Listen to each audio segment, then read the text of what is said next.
I fell down a rabbit hole, so you guys are coming with me, okay? Be prepared. We're in a rabbit hole. We're in research mode. We're fucking destroying election deniers tonight.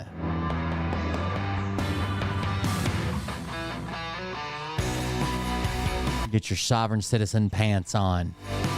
It's time we take this back. I don't want to be a boat. Do you want to be a boat?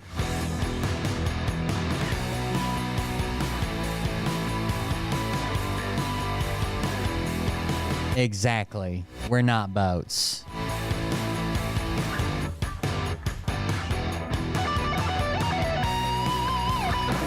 Traveling instead of driving, that's right. Do my traveling on the interstate.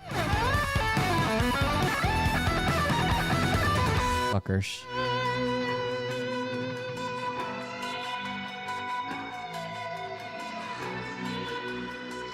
I hope Legend's here too. She's pretty good at digging stuff up.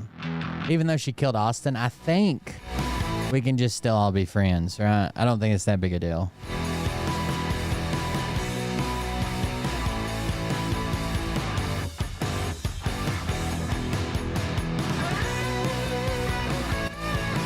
I saw the elections already broken up a happy family. I saw one guy say that he blocked a family member saying blood's not thicker than water. He was being a serpent. A serpent, you say? A serpent, I say.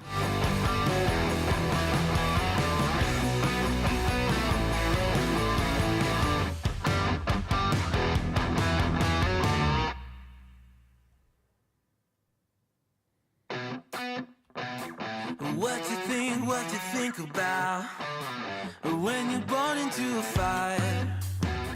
Let them burn it out. Sell them to the richest buyer. They want to let the world decay. I saw Santa surfing, doesn't know what bokeh is.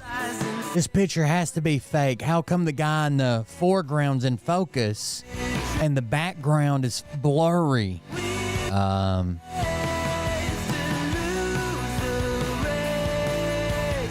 Easy there, Santa. Hey, what's up, Maria?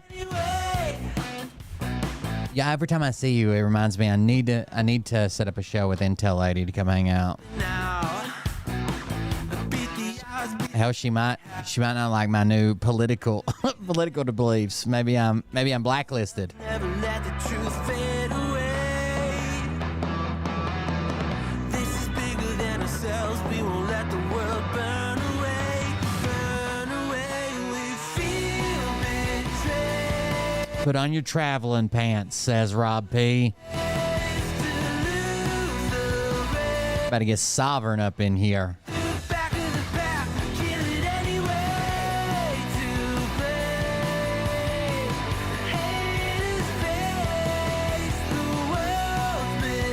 Jessa's really good at finding shit too. Jessa, legend. Atsuko is really good at getting just underneath my skin and then doing some weird fucking Chinese dance while she's there. Not sure what all that's about, but dude, they I forgot to tell you, they let me. I've slipped into enemy lines. Legend, we need you tonight. You better fucking be here.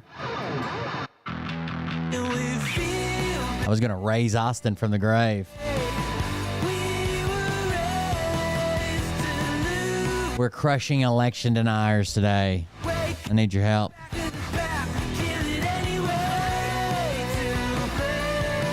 Big Daddy Meat Stick says what? What?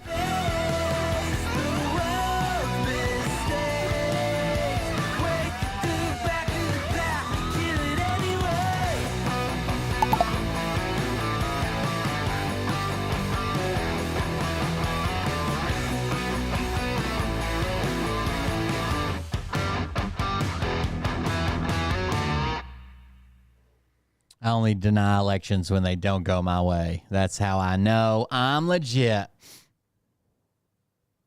Here we go. Hey daddies, it's me, the Linda Binda. The from Linda TikTok. Binda. I wanted to make this video because I wanted to thank you for watching Cold Beer Confessionals with Will Burr. I think that's just incredible. I've watched a few episodes and I'm just like very intrigued. But you know what I'm most intrigued in is Big Daddy's meat stick. I heard that it's very thick, like a good old German sausage. You know, Linda and her coochie loves that. Oh, never mind. Let's not go there. Anyways, I hope you have a good show and enjoy it as you can. There's a lot of weird things that go on, especially when it comes from the realm of Linda Bindaland. So, enjoy the show. Thanks for watching. Peace out. I need to welcome everybody. I'm Will Bird. This is Goldberg Confessional. I need to set up an LLC. I had one originally. It had issues. It wasn't set up right from the get-go, so we dissolved it. I need to. I need to set up another LLC. Save some money on taxes. I keep putting it off. I keep saying I'm going to do it, but then I'm like, well. So that's something I need to do. I've been arguing on Twitter today, so we've got us a topic. That's actually why I'm kind of late. We were looking for some information and some stuff going on.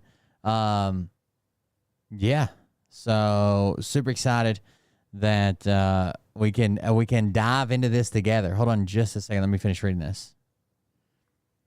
As can, blah blah blah.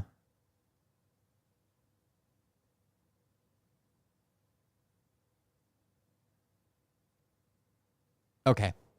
Anyways, welcome everybody. I'm Will Bird. This is Goldberg Confessional. We've been kind of moving the show a little bit to like a lot of times I cover topics that I want to talk about, but sometimes we do some investigation. Sometimes we just learn, right? We read reports, read cases, we read different things. We're just over here learning. Okay, we're a regular go to school Andy. You know what I'm saying? Anyways, thank you guys for joining us. Again, if you want to support the stream, I'm going to make a contribution to that coldbeer.fund. Thank you for the donations last night. We had a couple of big donations last night. They come through Twitch bits. Still, it's all the same. So, couple things. Let's start off. What do we want to start off with? Ryan Macbeth is doing some interesting things. Let me see. Where's his YouTube channel? Ryan Macbeth did a video about, he basically says, let's say you're in a war or you're about to start a war or you're a country that wants to start a war with you or you're on the verge of war. Let's say that there's a war. Let's say it's going on, right? You're in a war and the country that you're fighting with has an ammunition plant.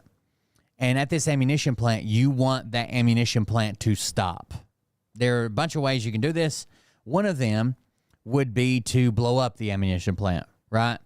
We blow it up. We send a bomber. We blow it up. They're no longer making ammunition. Maybe we blow up all their plants, whatever, right? That's one thing. Another one is maybe you do some hackening, right? The great hackening. Maybe you get the human testicle, Travis, and you do a great hackening event.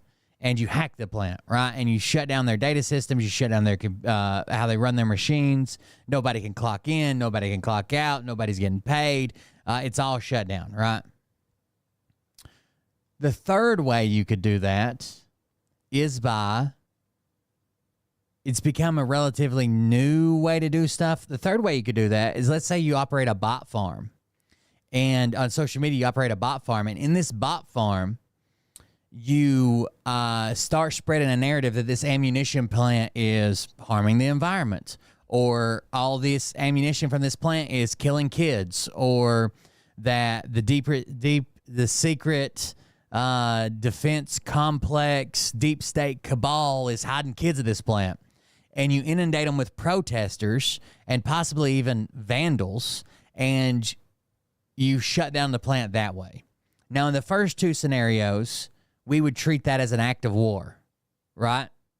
We would respond, right? We'd go blow up some of their shit, or we would hack their shit, or say it was them and then fucking go kinetic on them, right? But in the third way, we've been treating that a lot differently. We've been treating this misinformation. We've been trying to correct it with actual information. We've been trying to educate people. We've been trying to expose bots and bot farms. We've been showing but that doesn't always work, right? We've got these people that are convinced if it comes out of this guy's mouth or my favorite alt media guy says it or it was on the internet, it must be true. Ron Macbeth says that we shouldn't be treating it that way. We should be treating it as a traditional attack and possibly even with a kinetic response. So much so, he made this video. It's a video called Hate Mail, I think. Let me see if I can find it. It's one of his shorts, probably. It's this one. So check this out. He is actually going, he's made a couple videos about this, but he's actually going to speak to a group of top-level JAG members, Judge Advocate General, about how legal ways that we can get kinetic, like hands-on with deep state actors spreading misinformation. So check this out. I want to show, and it's got a really funny threat show in the you end guys too. some hate mail. This is the kind of stuff that Kill yourself, F slur. You are a useless fat slob who wasted his life.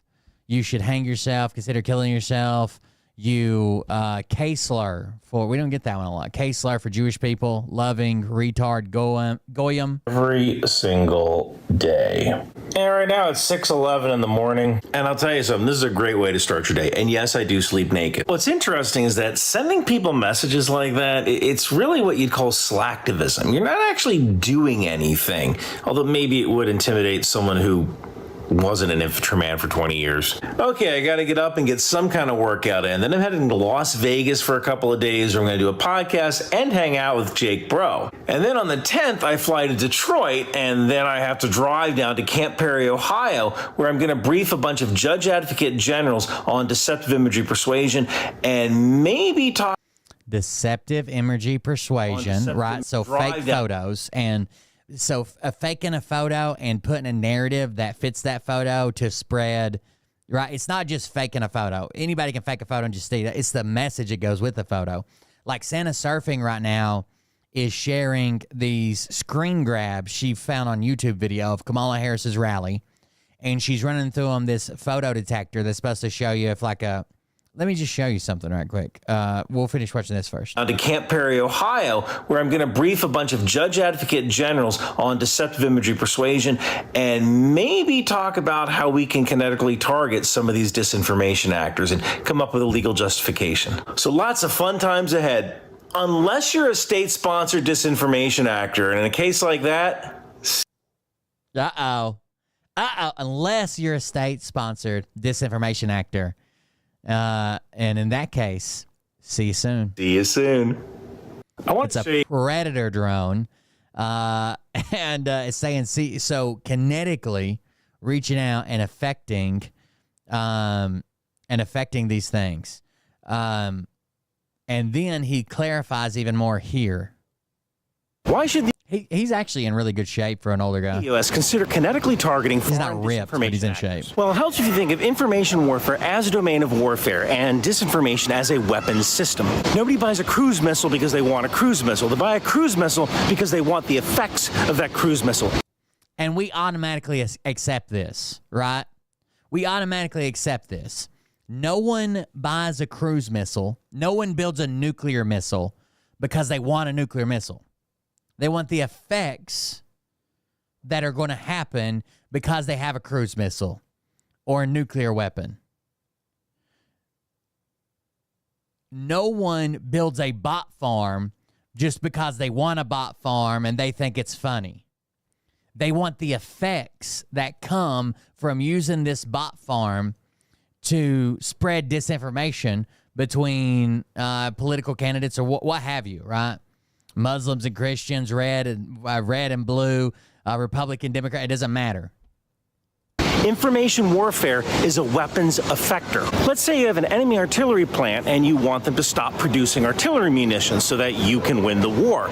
Yeah, I was just joking. Intel's lady's awesome. You might shoot a missile at that artillery plant to destroy it, or you might initiate a cyber attack against that plant. And both of those attacks are recognized domains of warfare. But what if you launch an information warfare attack against a bunch of weak-minded college kids, telling them to glue themselves to the gate because of the imperialist policies of the military-industrial complex? Shutting down a munitions plant through information warfare is no different than shutting it down through a missile attack or a cyber attack. That's why these foreign disinformation actors should be kinetically targeted as combatants. And hopefully... Could you imagine attacking bot farm operators with fucking Predator drones, Sidewinder missiles, a fucking A-10? After my trip, we're going to have a framework for that. Why should the U.S. consider... After my That's trip. why these foreign disinformation actors should be kinetically targeted as combatants. And hopefully after my trip, we're going to have a framework for that. Damn. I'm stoked. That was a pretty good video that came out. That was Ryan Macbeth talk. Let me show you something on Twitter. I won't even type X. Fuck X. And let's go to Santa Surfing, I think. Well, I should have it in my notifications. Hold on. That way we want to do it. So this is a Santa Surfing post. Okay. And it says, Kamala, Wisconsin crowd is CGI'd, laughing emotes. Happy Wednesday. And she went to FOTO forensics.com and used a screen grab from the video. Okay. Now, in this screen grab, what we see is somebody performing. Is that fucking Post Malone? Anyways, we see somebody performing. And we see the crowd in the back. Now, after she ran it through the photo forensics, what we see is a blob, right? Like the performer is kind of circled in this white, and then the crowd's kind of just like a blob. There are some white pieces, but not very many, right? A lot of it's just black. Now, she says this photo's fake, okay? And that's all the context she gives us. And people are like, ah, ha, ha, this is so funny. Blah, blah, blah, blah, blah, blah. And someone says, J.D. Vance is literally showing everyone that there is no one there.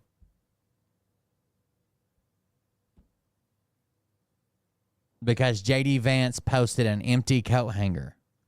But then, so what we see here is the singer outlined. Nobody else is really outlined. Now, one of her claims is like, you can tell because the crowd is so blurry. Now, if you see again, we have the performer, and we have a blurry crowd. Now, this is called bokeh, and it has to do with your focal length, what you're focusing on, everything else. Anything too close, anything too far away. When you have a manual focus camera, this is bokeh. All right, I do it on my cameras when I actually have a background going on. I don't right now. The green screen's kind of screwed up too. But a lot of people like this look.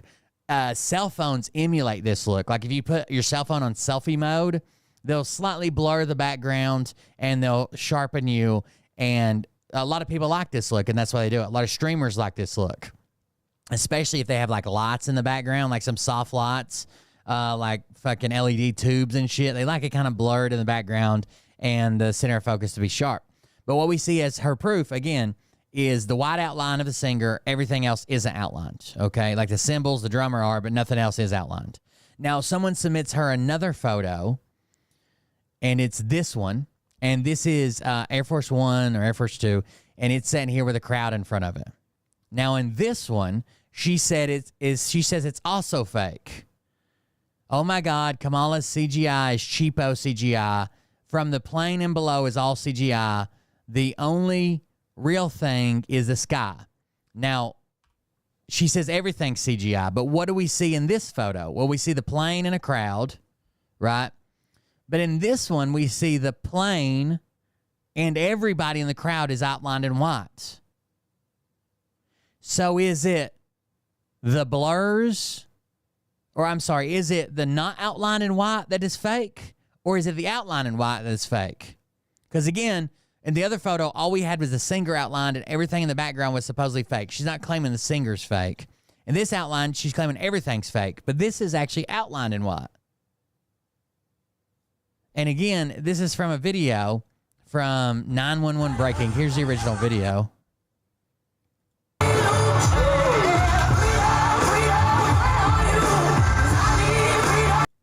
So it seems like whatever she's using to say this is fake, the white outline, it's different in two different photos, and she says both of them are fake. This is the video. This is a screen grab they took. Harrison Walls. By the way, the more stuff that comes out about Tim Walls, I think he's a really good candidate. I liked his little joke he made without actually claiming that J.D. Vance fucked a couch. He made a little joke about him fucking a couch. He's like, I can't wait to debate him as long as he can get up off the couch, if you know what I mean. You see what I did there? He's got dad jokes. He's got videos. He did a good job. So what makes this fake? So someone says, how do you check for this? And she says, photoforensics.com. Screenshot any video clip and drop it in that. But you can also clearly see the guitar player stands out over the blurry crowds. Now, again, a guitar player being in focus, even you can tell it's natural bokeh because obviously it didn't affect the drummer, right? And the crowd is blurrier than the drummer, but the drummer is blurrier than this is obviously where the focal point was set, where the focus was set, right? And then everything beyond that is going to be slightly blurrier. And it's going to get worse the further away it is. Yeah, he seems like a good dude. There was somebody trying to give him grief because he got out. He was in the National Guard for like 25 years. He made command sergeant major. He retired as a sergeant major. He didn't deploy in 2005 to Iraq. So they're saying, well, J.D. Vance did his service. J.D. Vance was a media correspondent. He escorted news people around in Iraq. But the guy got out. He got out. Maybe you can say like he thought there might be a deployment coming, but there's no proof he got out because there's a deployment. So he filed his retirement paperwork in like January, filed with the FEC to run for governor or Congress, whatever he was running for the first time, in February, and they didn't get orders until like July or August. So he didn't get out because they got orders to deploy. But even so, we're talking about a guy who made sergeant major, 25 years, the highest enlisted rank he was going to get, 25 years, had to have a spectacular career to make it that far, right? You don't promote shitbags as sergeant major, right? They never get past like buck sergeant, staff sergeant, something like that. Made it to command sergeant major, had a 25-year career, and we're comparing it to the 4 years J.D. Vance and saying J.D. Vance is somehow better because he walked around with reporters. He walked around with reporters in Iraq. So you're just discrediting anybody who served but didn't deploy. Like, I think there is a tier to like a combat deployment and a veteran, but I'm not going to discredit anybody who never deployed ever.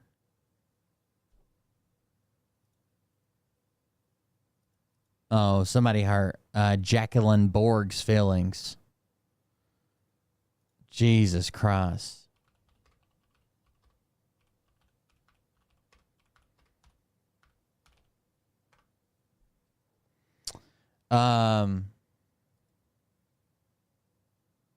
You think he showed up and was like, "Here's you a tampon, young'un"? Do you think that's what happened? You think that's the way it happened? So fucking hurt. Jesus Christ. Did he personally do something to you? Do you need a tampon? Did he take your tampon? So the right's trying to go with calling him Tampon Tim. But yeah, he's got a hell of a record. He seems like a good guy. I like how they're focusing on positive stuff. For so long, it's felt like the only time we talked about politics was literal doom and gloom and this fucking sucks. It was the next thing, oh God, what's going to happen? Everything's falling apart. This guy's worse than that guy. And I like how they're kind of focusing on the positive stuff and getting back to that. Yeah, there's a lot of positive things you can do, right? Yeah, so he signed a bill that put tampons in all bathrooms. Like, that's it. That's it. I don't know. He signed a law that he didn't write, that he didn't author, that he didn't pass, that he didn't even vote for. He signed a law that tampons were in all bathrooms. He gives tampons to boys. He's a pedo freak.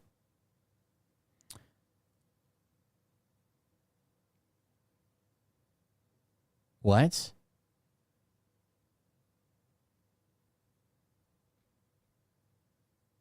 You know how many bathrooms I've used that have a tampon dispenser or free tampons or what do they call them? Sanitary wipes, sanitary napkins or pads or whatever. Never once did I grab one and start fucking myself with it, but I've seen them before. Hell, you know they have them in grocery stores too. Damn those grocery stores. What if a dude walks through that aisle? I don't know what'll happen.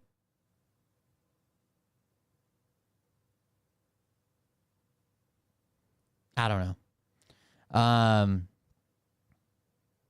Anyways, they did I don't know. Santa Surfing is clearly a bad actor. Both these photos can't be fake for the reason she claims. Like, this doesn't make any fucking sense. The two reasons. Let's do this.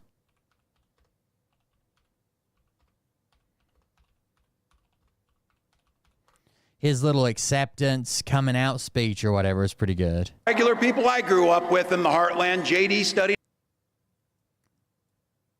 So this is about him talking about JD Vance. Like all regular people I grew up with in the heartland, JD studied. He put them in all bathrooms. What are you talking about? He put them in all school bathrooms. All.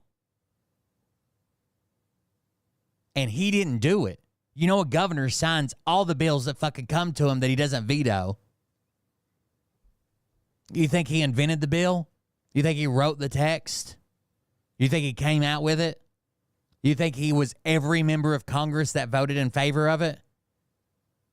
Like all regular people I grew up with in the heartland, JD studied at Yale. Had his career funded by Silicon Valley billionaires.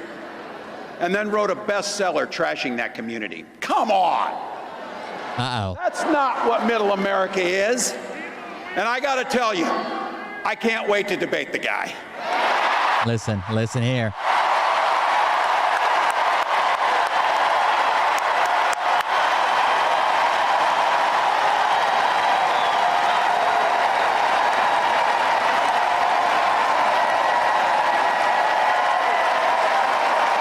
He signed a bill. Jesus Christ. He's not the tampon supplier. He's not his Congress voted on it and he signed it into law. He didn't write the bill. He's not the tampon distributor. He doesn't hang the thing on the wall. He doesn't come find your kid and fuck him with a tampon. He signed a bill that came across his desk. Jesus Christ. Listen. That is if he's willing to get off the couch and show up. So.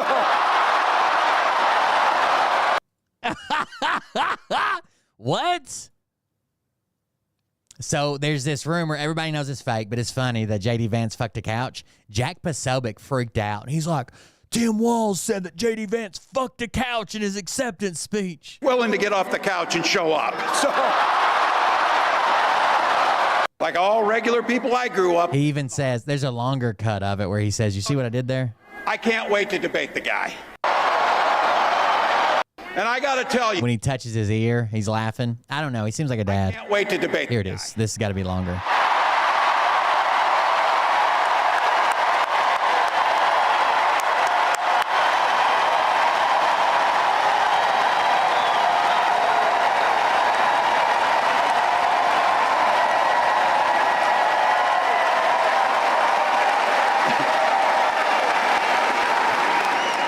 That is if he's willing to get off the couch and show up. So. Say it. See what I did there? You see what I did there? No one is sticking up for him. Do you think that a fucking governor who signs every bill, you think every bill, they're like, 100%, I love this bill. I can't wait to distribute it myself. He signed thousands of bills. Congress voted on it. That's the way our government's supposed to work. If a jury convicts you of murder and then the judge sentences you, are you going to be like, the judge said I was guilty and convicted me? No. That's the way our government works. Congress passes a bill, the governor signs the bill. The only time he's supposed to step in is when it's like a far overreaching bill that he can veto.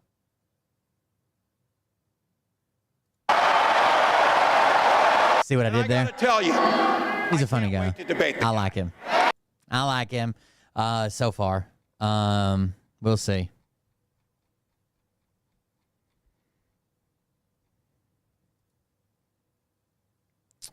Let's see. Okay. So then there was an argument that was going on. So I made a post. To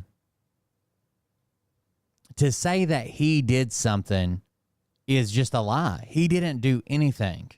Congress passed a bill that put tampons in all bathrooms. To say that he did it is just disingenuous. I don't know why you would. I don't know.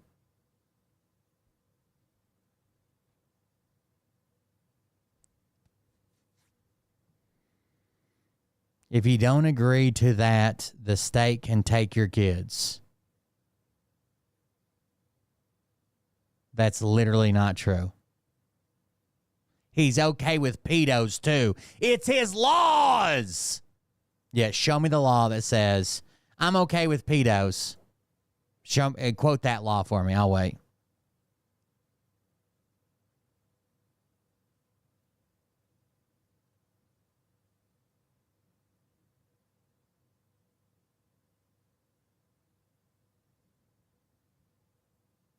You're saying that he wrote an executive order that the president writes. He wrote an executive order as president. You don't know what the fuck you're talking about. You heard something and someone told you to be angry about it and you came here and repeated it. I can't help it. You don't know what the fuck you're talking about. Anyways.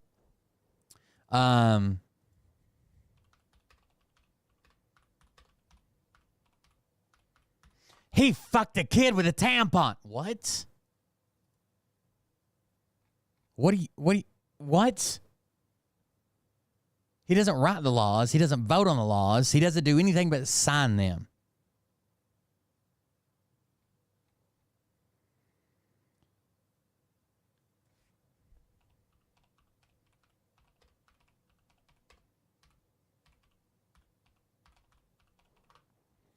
We got into an argument over here. I made a post, so let's go there.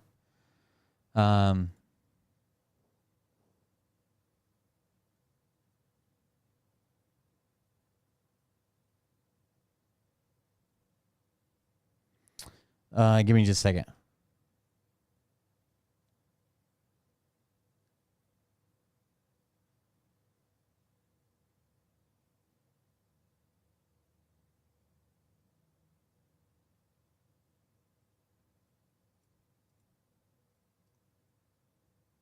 This is for adults.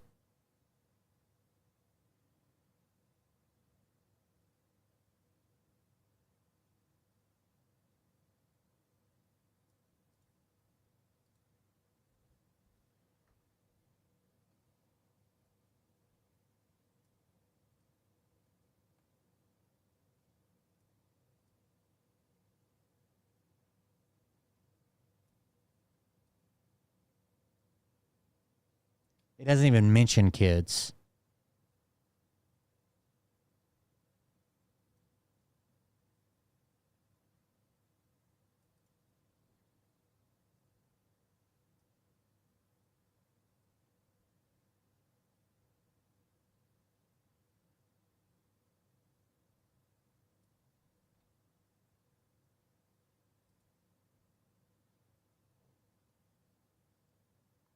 I don't know. Y'all are wild. I'm going to my profile. I'm not going to get distracted again. Okay. So I said, I love it when I have a show talking about the blatant unconstitutional acts that were perpetrated by Trump and his cronies, who still won't admit they lost the election, even though they know it. And someone in the chat says, well, I guess this show isn't for me anymore. No. Retard. You should hear all of this over and over again because you're not fucking getting it. Now, of course, the comments were pretty good about that. And some of them were, take your toys to Phil's playbox. I said, Phil and Trump have the same grift. Haha, irony is clearly not your strong suit.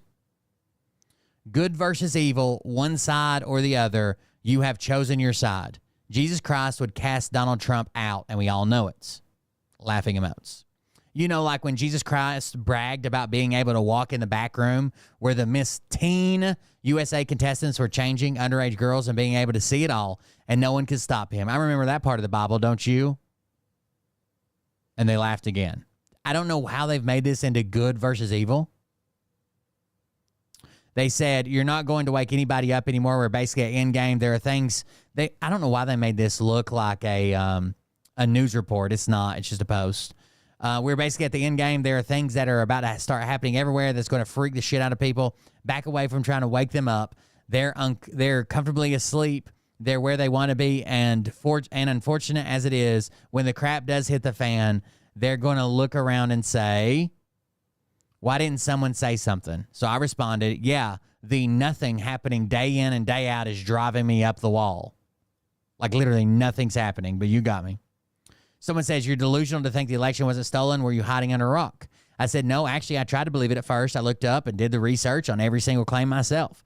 They were each and every one bullshit.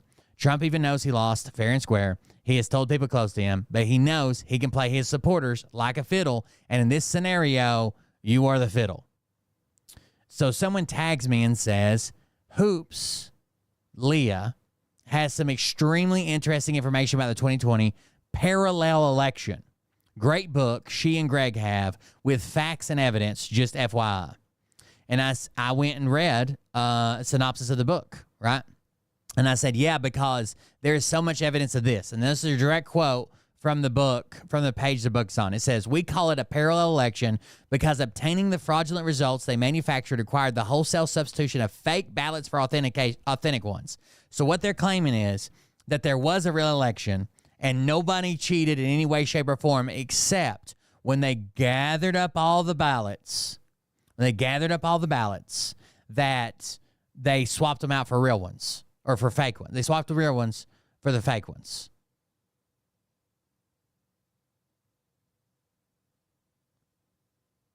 He didn't do anything. What do you think he did? What do you think he did? Do you think he wrote the bill?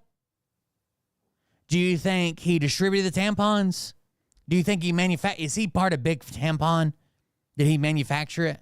Does he have a cotton plant where they pick the cotton for the tampons? What do you think he did?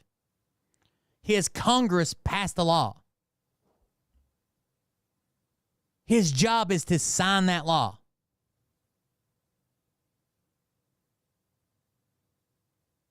I don't understand. Do you think he shows up and is like, hey, little kid, you want a tampon? You think that's something he does?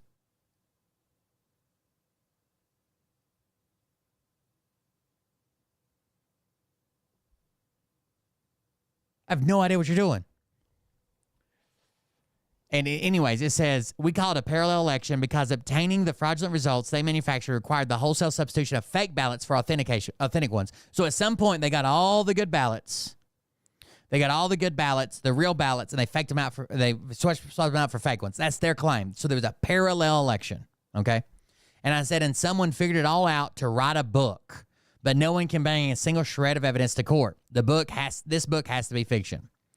Then she said, I would like to add, if you are interested in actually taking a look, there has been 2 court cases, one in their favor. Now, I went to this woman's, every time she says we won in court, she's not talking about winning cases. Like every time she files a motion and it gets it granted, she's like, big win in court today. Big win. They're going to let us have oral arguments. Big win today. They said that the court has to supply us with information we request, or the city has to supply us with information we requested within 90 days. Big win. Big win in court. Those aren't wins, right? That's the process of court. She's had many of these cases thrown out. If you care to do research instead of reading the first line and drawing your personal opinion rather than investigating further. At this point, I was already about an hour into investigating her. I already had the mods on it. I was already doing my research. I said, I'm already about an hour into these claims. She's a fake elector for Trump. So the day Trump tried to push fake electors in Pennsylvania, she was there. And one guy backed out and is like, I'm not doing this. This sounds illegal as fuck. So they substituted her in. So she's a fake elector for Trump. She was charged in it. They ended up dropping the cases because the immunity shit, right? But she calls that a win. That's another court win. They dropped the cases because Trump's immune. That's a win. She was also a poll watcher. And her quote from poll watching, she testified. This Leah Hoopes, she testified and said that she didn't see any fraud at all. She just said there could have been fraud because I couldn't see in this room where they count the votes, there's loading docks. So there could have been fraud at the loading docks. There could have been fraud in this room where they pre-sort the ballots before we get to see them. She didn't see any fraud at all, but there could have been.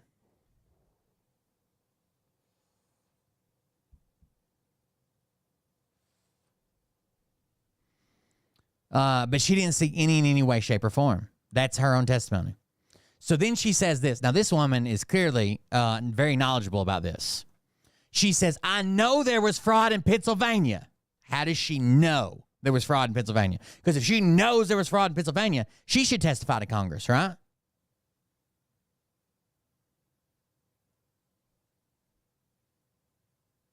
He gives me pedo vibes. Whatever. You know, Trump has actually done like pedophilic shit. Like watching underage minors change and admitted to it. See, he said he saw everything while they were changing behind the scenes at Miss Teen USA and bragged about it, and nobody could stop him because he was the owner. But this guy gives you pedo vibes?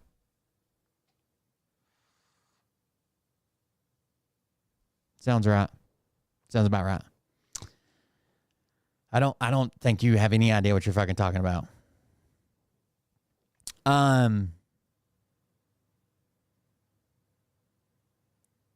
She says, I know there was fraud in Pennsylvania. I'm done with it.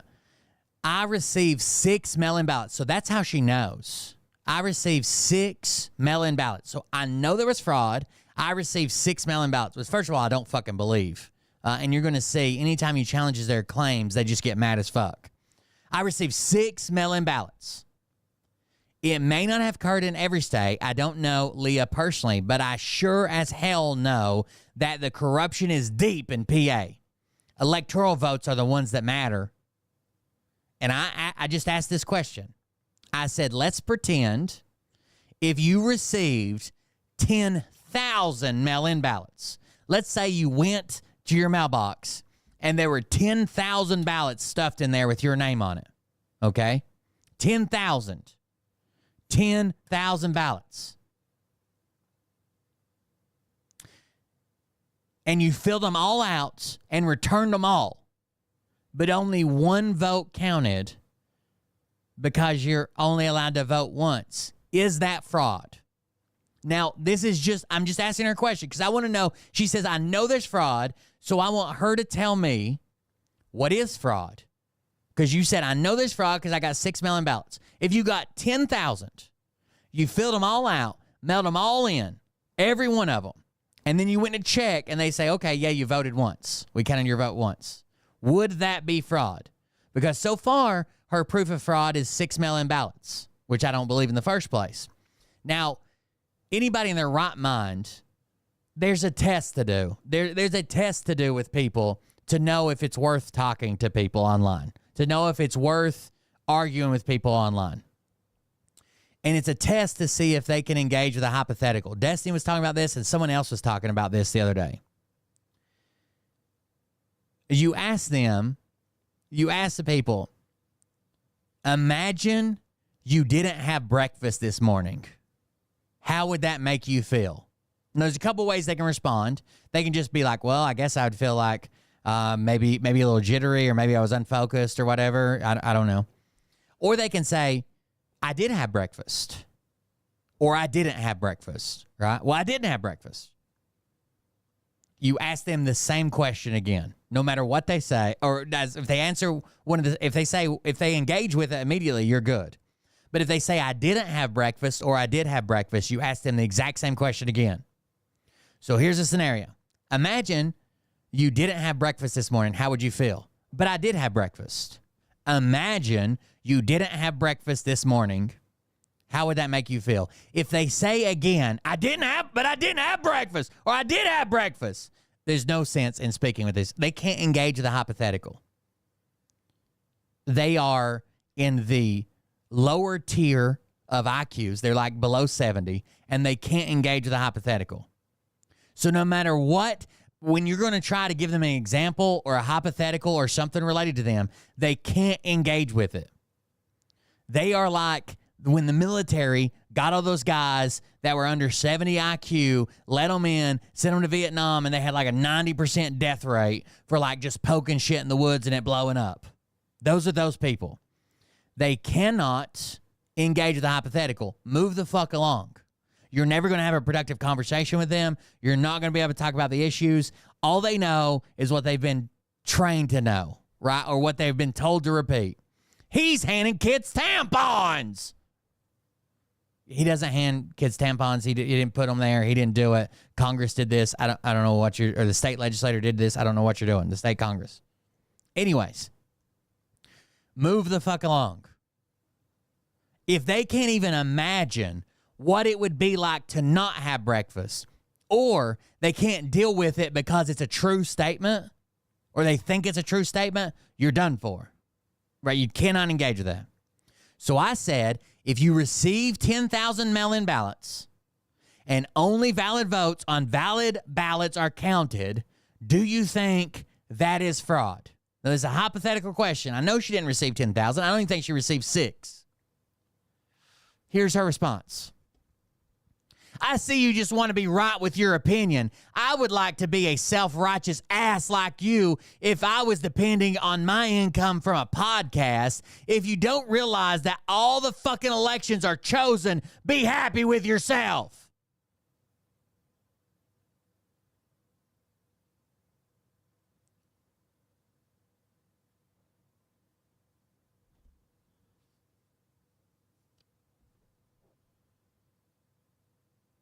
Seems like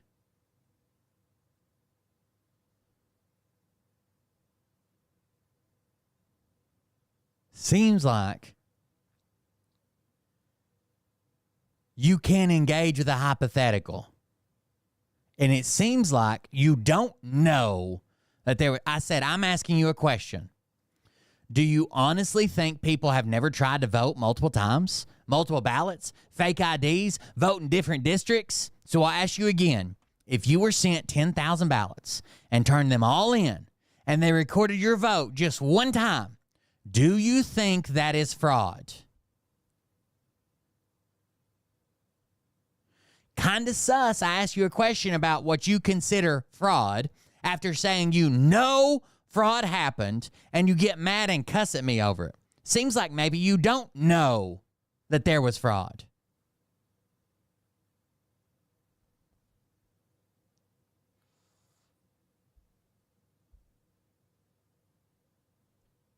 I don't care. If my kids go to school tomorrow and there's tampons in their fucking bathroom, I don't give a fuck. If they ask me what it is, I'm going to tell them, hey, that's for girls. You don't need one. I don't give a fuck. If they're raining from the ceiling, that could kind of get messy for the janitor, but who cares?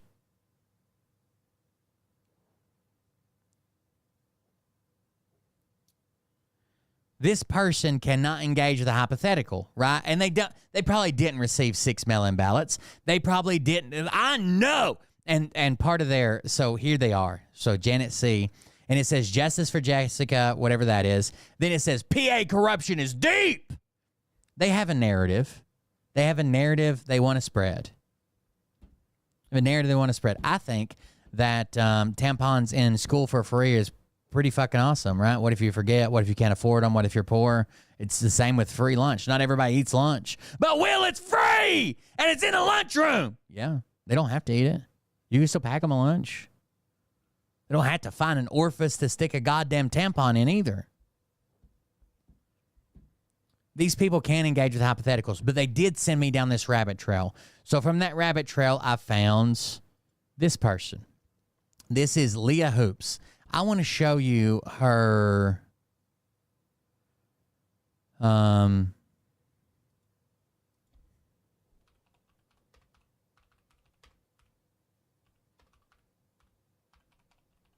She testified in front of the Pennsylvania congressional thing. Maybe I should just type in her name.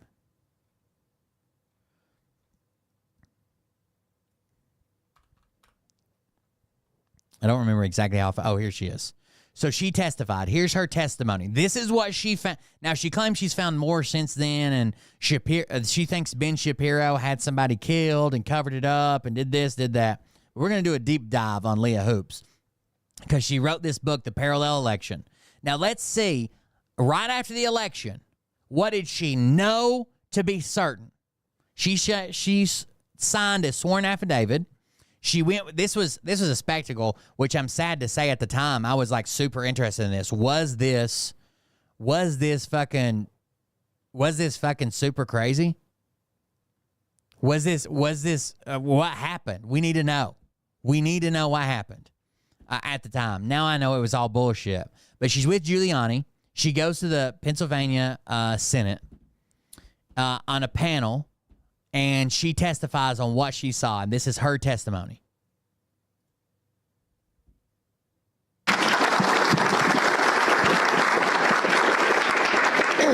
First and foremost, my name is Leah Hoopes. I'm from Delaware County, Pennsylvania. I was a poll watcher on the day of election, and I was also present at the counting center in Chester, Pennsylvania.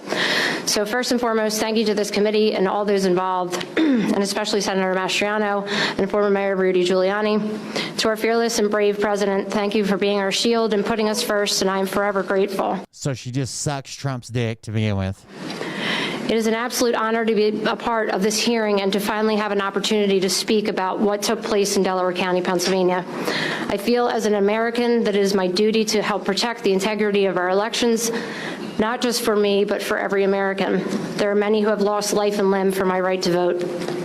I want to give a brief introduction and history of how I got involved in this election. 4 years ago, Donald Trump came down an escalator, and I knew that he was here to take back our country. I was born and raised in Delaware County in a conservative home. I was taught from an early age to love thy neighbor, defend your country, and by all means, always speak the truth. I took those values throughout my life and applied them in every avenue possible, which brings me up to the present. And about 18 months ago, I became a volunteer and assisted with a campaign for a magisterial judge. In that process, I was approached by my current chairman and became an appointed committeewoman for the Bethel Township Republican Party. In conjunction with my committee position, I also started volunteering for the Trump campaign, registering voters, and assisting with events. During this time, I started a watchdog group and reached out to the Thomas More Society. Now associates, we've been focusing our efforts in election integrity. Our greatest efforts have been in following closely the newly elected and completely Democrat-run Delaware County Council and the Democrat Majority Election Board. This also includes any and all contractors, support staff, and any key players involved. What we found was actually concerning. Not only was private grant money used from the Center for Tech and Life owned by Google and Mark Zuckerberg, but pop-up voter sites were also approved. These pop-up voter sites were placed in heavily Democrat cities, including Chester and Upper Darby, Pennsylvania, in which case the grant money from the CTCL was used to pay for electioneering. It was literally a one-stop shop. Walk in, apply, get your ballot, submit, and you were out the door. That's how easy it should be, right? Walk in, show your ID, fill out the paperwork, get your ballot, walk away, right? Why should voting be super fucking hard?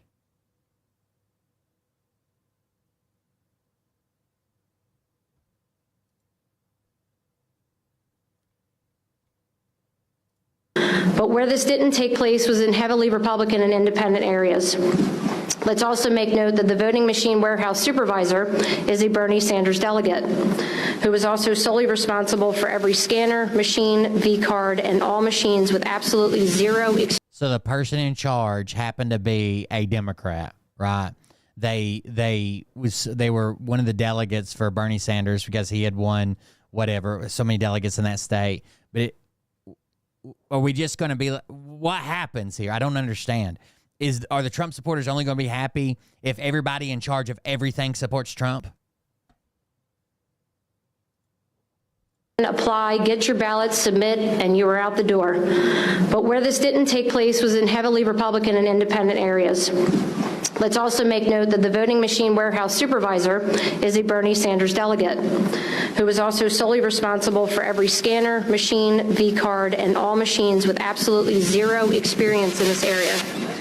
I don't know what they're doing with the mic here. It sucks. $2.1 million spent to move the counting center from the courthouse in Media, Pennsylvania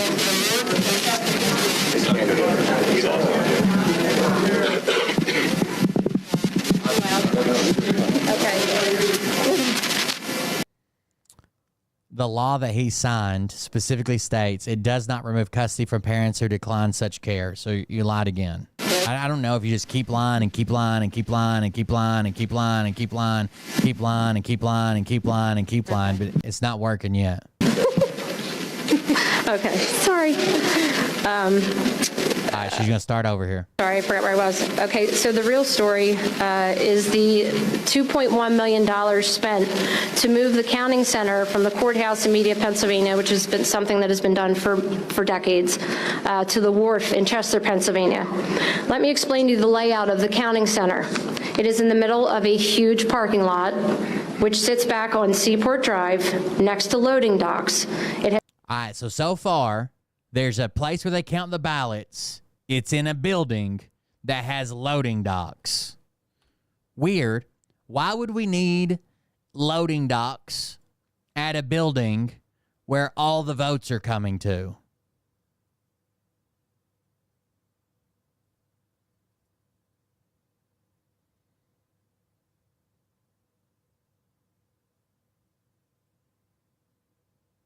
Because all the votes are coming there. They come by truck. We're probably going to need a building with a loading dock. So far what she's seen is it's a big building and it has a loading dock. $1 million spent to move the counting center from the courthouse in Media, Pennsylvania, which has been something that has been done for decades, to the and they moved to a bigger building. Wharf in Chester, Pennsylvania. Let me explain to you the layout of the counting center. It is in the middle of a huge parking lot, which sits back on Seaport Drive. It has a huge parking lot. A huge parking lot. It's almost like they want people there to do their jobs. So it seems like they were having a problem trying to get everybody in there and count. They were just too cramped at the courthouse. So when a building became available, they got this building, bigger place, bigger parking lot, bigger building, loading docks, and that's where they kind of centralized their counting. Next to loading docks. It has multi-million-dollar connections to the company Power HRG and Subaru Park Soccer Stadium. There's another company that's in a building that owns this building and the building they're in right beside it. And somehow it has something to do with the stadium. The counting center was on the first floor, in which there were multiple places to bring in ballots in and out of, elevators and many rooms in which workers had access. What do you want these in? A sterile room? I'm telling you, if every poll watcher, every ballot counter, every scanner, every software technician, every supervisor, every certifier, every board member, every secretary of state, look at Georgia. He blames the Georgia governor, and he was a fucking Trump supporter. Trump fucking endorsed him and got him elected. If they were all Trump supporters, they'd still have an issue with it. Every building in the world that has multiple floors has steps and an elevator, either or both.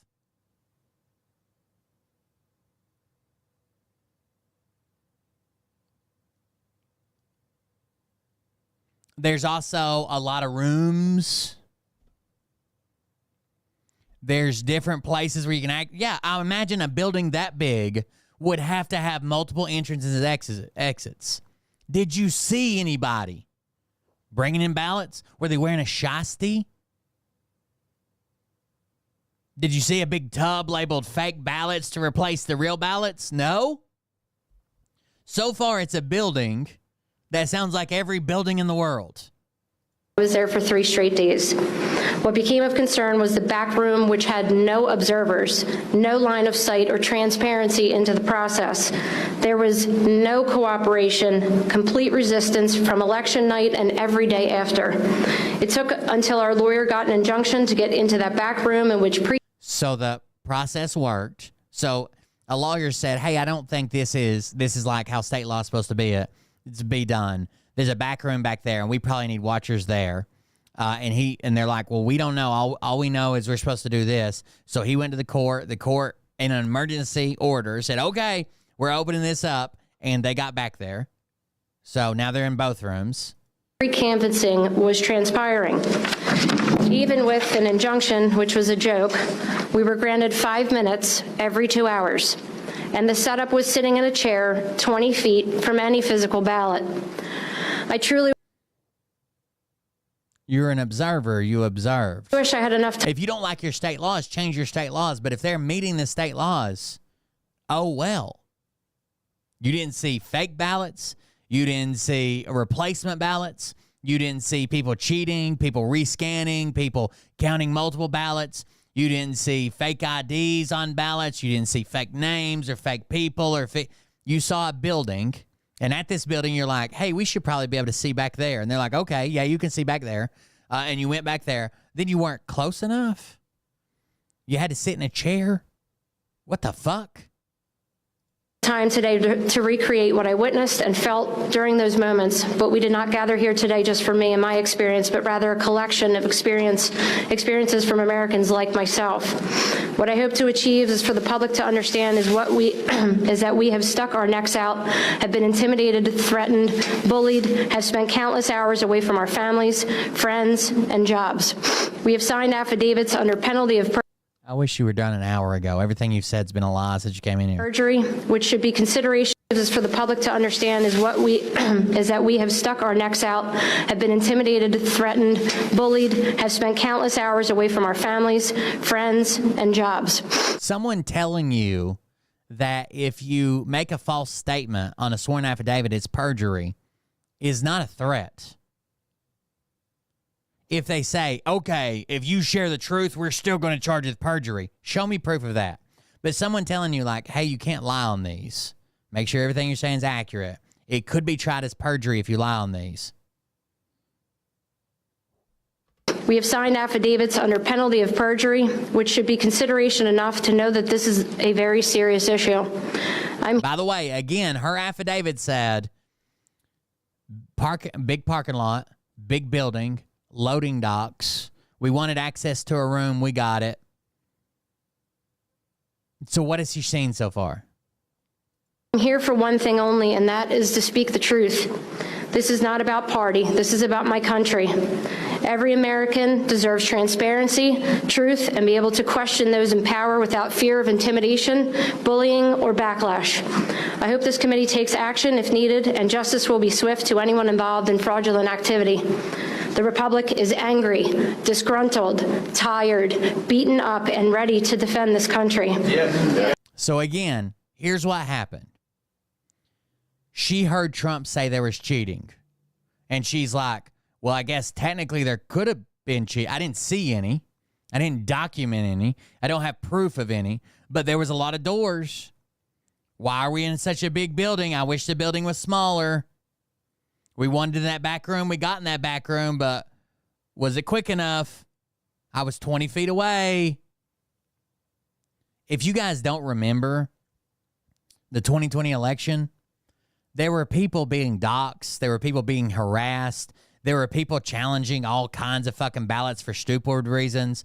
There were a ton of people with goddamn red hats on running around just accusing people of cheating. Then the crowd would start yelling and screaming. They'd dox their name. They'd call their fucking kids and make threats at home. And these people volunteered their time to count votes. Rudy Giuliani was one of the worst ones. They were literally trying to delay and stop the process because it took days in some places to count ballots. Trump told them on the first night they were cheating, and then they tried to make it a longer process because Trump was losing.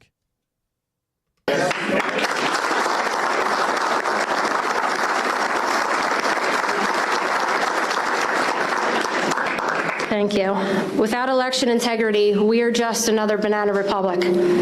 I thank you again for your time, efforts, and service. So she saw nothing. She witnessed nothing. She has proof of nothing.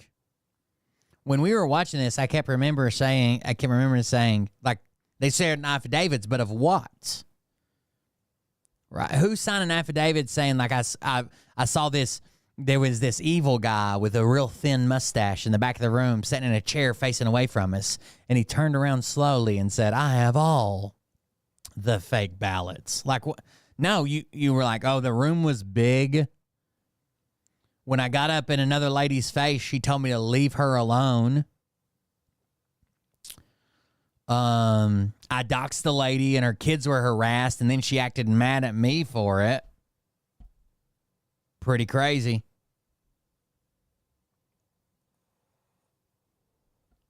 Yeah, you can't count them until the polls close. That's insane. It doesn't seem like she has evidence of anything. But then this person says she wrote a book. So I go over to her X page, and I start here. And her website is like, so she's got a website listed. It's called parallelelection.com. And I thought, oh, this might be the information. And she's got, and it isn't. It's just selling their book, right? But then I decided to go to her secondary website, which is called joshshapirofraud.com. And this is like a manic wet dream. joshshapirofraud.com is flashing. Josh Shapiro's head is floating across the screen with red eyeballs for some reason. See him going there?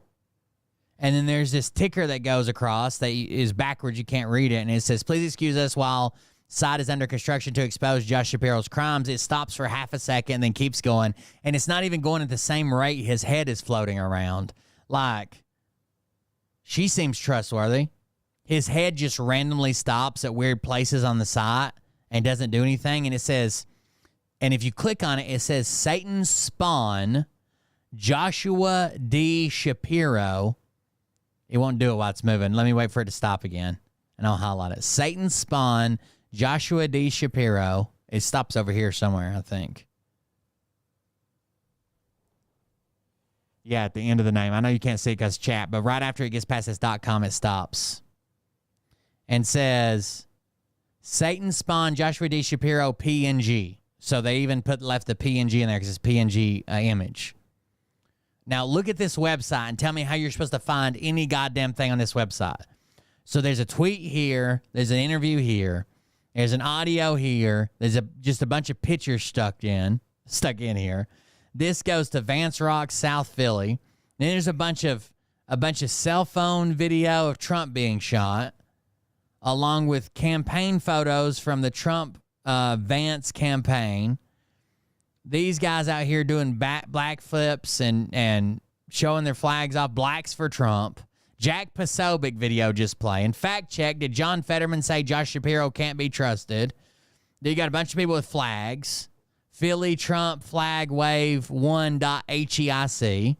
You got the random black lady from Chick-fil-A in a meme. You got Aaron Beshear for U.S. Congress, his card. You got some more people over here cheering for Aaron Beshear. Beth Ann Rosica, Josh Shapiro, Wolf and Ship's Clothing from Broad and Liberty. Trump in person is even greater than broadcast, which is a op-ed written by Nancy Gifford. Potential Harris VP pick Josh Shapiro connected to Rhino State Rep in Pennsylvania from the Gateway Pundit. We know how trustworthy they are. House Democrat on Shapiro criticism, strong undercurrent of anti-Semitism. Governor Josh Shapiro has a reputation for getting things done in Pennsylvania, but not necessarily things all Democrats like. Park House Politics, 6 Degrees of Josh Shapiro from montcoscrap.com. PA's governor spends thousands on private law firms but won't disclose why. PA Teachers Union accused of laundering $1.5 million in union dues to bankroll Democrat governor. That's, again, the Gateway Pundit. You can't trust anything that comes out of there. Somebody's goddamn LinkedIn page. A text thread that says, link says page not found. You are right. They must have taken it down. It was damning. From penlive.com. Like, what the fuck is this website? There's one in here that says, did Josh Shapiro kill his longtime friend? Like, how are you supposed to find anything on this fucking website? There's emails, there's random videos, there's people's social media accounts and YouTube pages. There's some articles, some videos, all of it. Here goes to Josh Shapiro again floating by. Then there's just a meme here that says corrupt lying con man. What is this? How were you supposed to find any of this? Then their book. The book they didn't want published. And this is her book, The Parallel Election. Now it says the book they didn't want published. For some reason, it says a blueprint. It's called Parallel Election, a blueprint for deception. Evidence of massive election fraud in Delaware County, Pennsylvania, in November of 2020 election. It says The Parallel Election by Leah Hoopes and Gregory Stenstorm. And it says this book documents in great detail with irrefutable evidence the massive election fraud that was perpetrated against the citizenry in the November 20. I think that when she come forward and everybody saw how crazy she is, she can't hold down a job. So now she writes books and does appearances for money. But that's my personal opinion of her. Citizenry in the November 2020 United States general election, which resulted in the installation of an illegitimate government. We show you up close how it was done and by whom. We call it a parallel election because obtaining the fraudulent results they manufactured required the wholesale substitution of fake ballots for authentic ones. The election is, you can pay people for these, by the way. You pay people for these positive reviews you put up or just make them up. Fuck. Is anybody going to fact check them? The parallel election is packed with explosive, quantitative evidence of massive election fraud. Greg Stenstorm and Leah Hoopes take you to the front lines of where the fight for our viability as a nation is waging. The enemy is playing for keeps. The parallel election lays out how the 2020 election was stolen in Pennsylvania. It is one of the best accounts of how fraud is perpetrated inside a polling location and should be required reading for every poll watcher. We are told by the mainstream press and political pundits that accusations of electoral fraud and theft in the 2020 election are conspiracy theories advanced by lunatics and fanatics. Nothing could be further from the truth. You don't have to believe in the lost city of Atlantis or Bigfoot to know that what happened in 2020 was unconscionable. All you have to do is look at the facts. This book does exactly that. The authors have not only had the moral courage to take on this task, they have demonstrated the skill and tenacity to overcome all the obstacles thrown in their way. If you care about the integrity of our electoral system, regardless of your political affiliation, you need to read this book now. You will be shocked, not just by what occurred, but also by the fact that no one in Pennsylvania political establishment has done anything to prevent all this from happening again. And it's about her. It says she's a business owner. I guess she's a karate instructor, Krav Maga instructor, and Republican committee woman for Bethel Township in Delaware County, Pennsylvania. Now, she wasn't on the Bethel Township, blah, blah, blah, but she is now. As a Krav Maga instructor and practitioner, she trains women in self-defense both physically and emotionally. She is a highly effective political activist. So this is her new job, right? This is her new job. She's a political activist who develops strategic plans and recruits experts and advocates to execute them. Well, that sounds like you're the shady one. You develop strategic plans and recruit experts and advocates to execute them. She holds an Associate of Arts degree in Criminal Justice from Delaware Community College and an Associate of Science degree in Physical Therapy from Harcum College. Gregory Stenstorm is the co-founder of Patriot.online, a digital privacy ecosystem and social media platform. This is why he did it, to get people on his platform. He has an extensive experience in computer sciences, security, and fraud investigation, and a reputation as a formidable problem solver who distills complexity into actionable simplicity. A former U.S. naval officer, He served as a surface warfare officer and in commanding and executive officer roles for special warfare and special operations. He holds a Bachelor of Science for the United States Naval Academy. Now, it doesn't say what it's in, and it doesn't say how he has extensive expert in computer sciences, security, and fraud investigations, because none of those would be covered in surface warfare or even in special forces. And get updates, contact us. The Parallel Election. Now, this is probably the worst website I've ever seen for a fucking book, but whatever. Now, back to her page. Josh Shapiro's special agents are intimidating election fraud whistleblowers at their homes. Fight, fight, fight. We are winning. A message to everyone. Let's see this one. Oh, my God. This is someone else's manic wet dream. Harrisburg 100, Central Pennsylvania News. This is not a news agency. A Delaware County poll watcher who spoke out about the 2020 election fraud was allegedly visited by special agents of Pennsylvania Attorney General Josh Shapiro at her home. She described during a media interview this week. Let's see if we can find that. Oh, imagine that. Imagine that. It says, thank you, everyone, for the concern. This has been insane and concerning, to say the least. Just to clarify, I directed them to my attorney. I did not make a statement. So you're telling me that the Pennsylvania Bureau of Investigation showed up and you said, oh, you need to speak to my attorney, and they left. And this is the harassment you've been going through? How did you pull through? A Pennsylvania state representative also alleged that their spokesperson was a target of intimidation tactics by agents who showed up at their home following a Harrisburg press conference regarding 2020 election inconsistencies. What if they were just there to ask you what you know about them?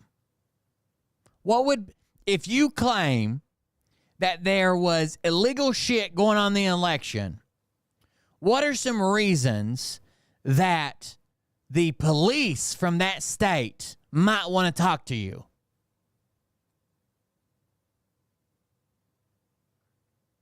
Imagine I came on here and I was like, hey, the local bank was just robbed and I saw the robber. I could probably draw his face right now. I think I might even know who he is. I went to school with him. I can see it clear as day. And then a few hours later, the cops knock on the door and they're like, hey, you know anything about this bank robbery? And I'm like, intimidation much? Jesus Christ.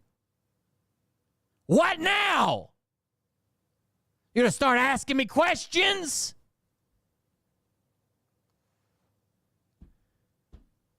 It's Doug Mastriano. Doug Mastriano was the guy that Trump made famous for standing up for him. Became a target of death threats when his Twitter account was suspended after leading a Senate hearing on 2020 election fraud in Gettysburg on November 25th, 2020. Mainstream news media have largely ignored allegations of witness intimidation and evidence tampering. Death threats, when you do something and put it online, death threats are not witness intimidation or evidence tampering. Social media have actively, singular, social media have actively been censoring freedom of speech in posts that allege 2020 election interference as false news. It is. However, Facebook and Twitter allowed the unproven Russian collusion conspiracy theory to circulate unchecked for years.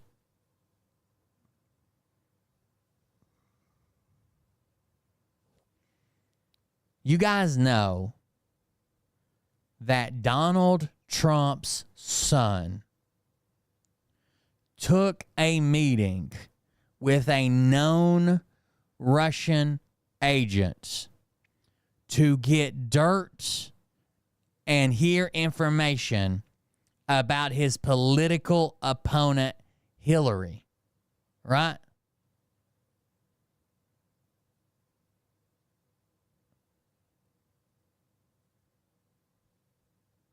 Debbie, I hope a meteor falls on your big fucking stupid head.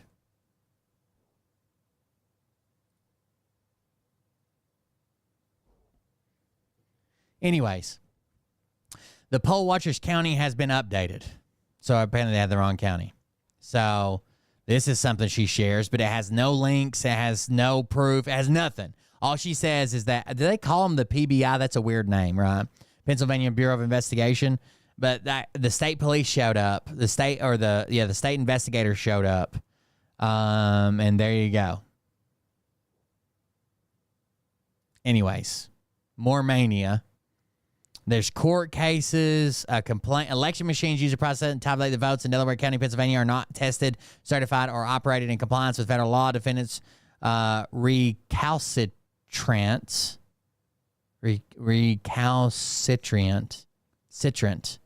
Willful violations provided critical vector for massive election fraud. Plaintiffs have hard physical evidence, witness affidavits, court testimony, and admissions by public officials, and that defendants have in fact been committing election fraud with the help of uncertified election machines that enable the election fraud, depriving plaintiffs, the people of Delaware, and the Commonwealth of Pennsylvania of their constitutional rights. So this is another court case they filed. They've had a couple thrown out.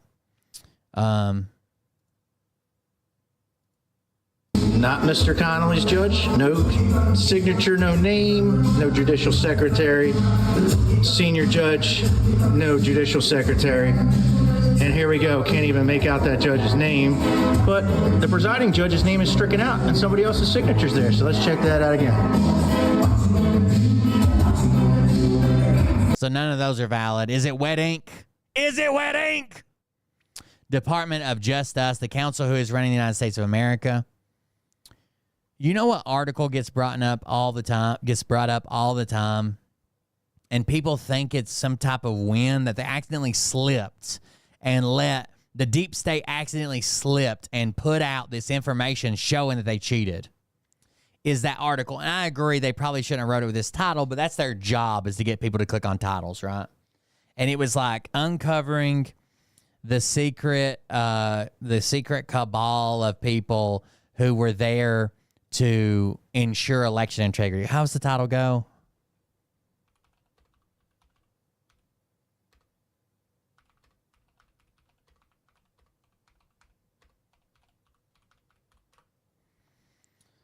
The secret history of the shadow campaign that saved the 2020 election. Now, listen.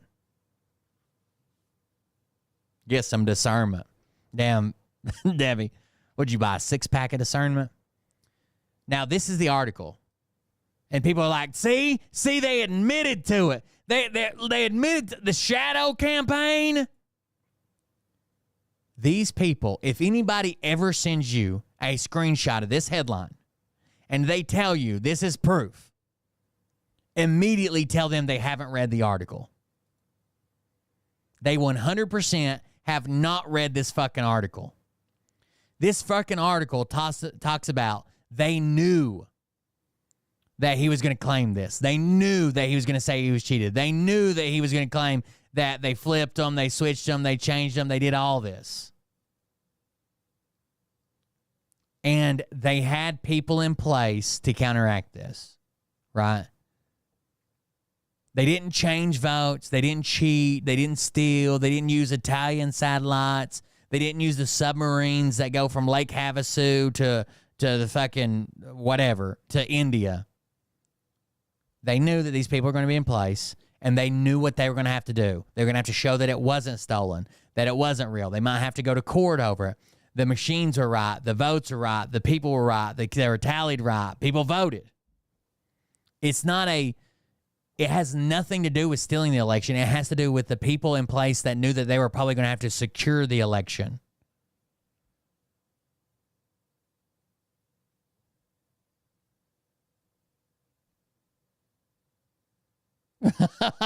I'll show you freak, Debbie. Give me that asshole. Anyways, anybody ever sends you this screenshot? They haven't read the article. They don't know what the fuck they're talking about.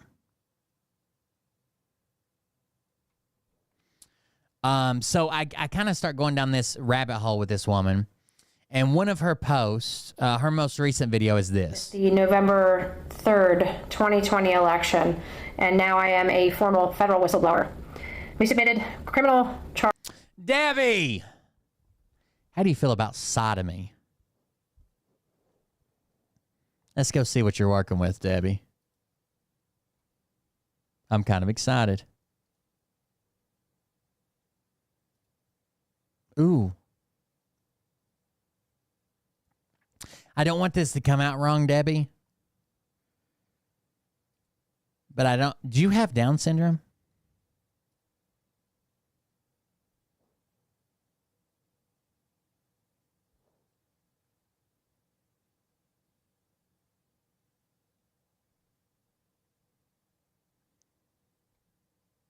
Asking for a friend. Chill out.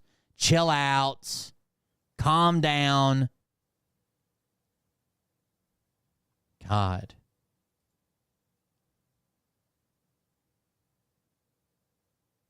You just look a little downs with the sickness. There's nothing wrong with that. I'm just asking. Love you, Rhonda. I'm so happy that you're my family. Anyways, back to the video. Charge referrals against Josh Shapiro, Jack Stolzheimer, Bill Barr, Christopher Wray, and a bunch of other people. I'm here to tell you just a little bit of my story. By the way, someone needs to convince me that her face doesn't open up into two pieces and that one of those things from the Alien movie doesn't come out the middle. Look, it's bifurcated all the way up.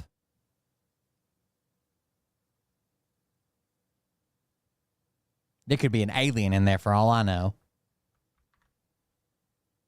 We saw, I was a poll watcher, like I said, in the November 2020 election. We submitted formal declarations to the Trump campaign and also to then U.S. Attorney of the Eastern District, William McSwain. Myself and Gregory Stenstrom, who is a former naval commander and also a fraud investigator and a data forensic scientist. Bill McSwain took our declarations and our allegations very serious. He reported those allegations and our declarations to former U.S. Attorney General William Barr, and Bill McSwain admitted that Bill Barr told him to stand down and hand over our information to then naval commander and also a fraud investigator and a data forensic scientist. Bill McSwain took our declarations and our allegations very serious.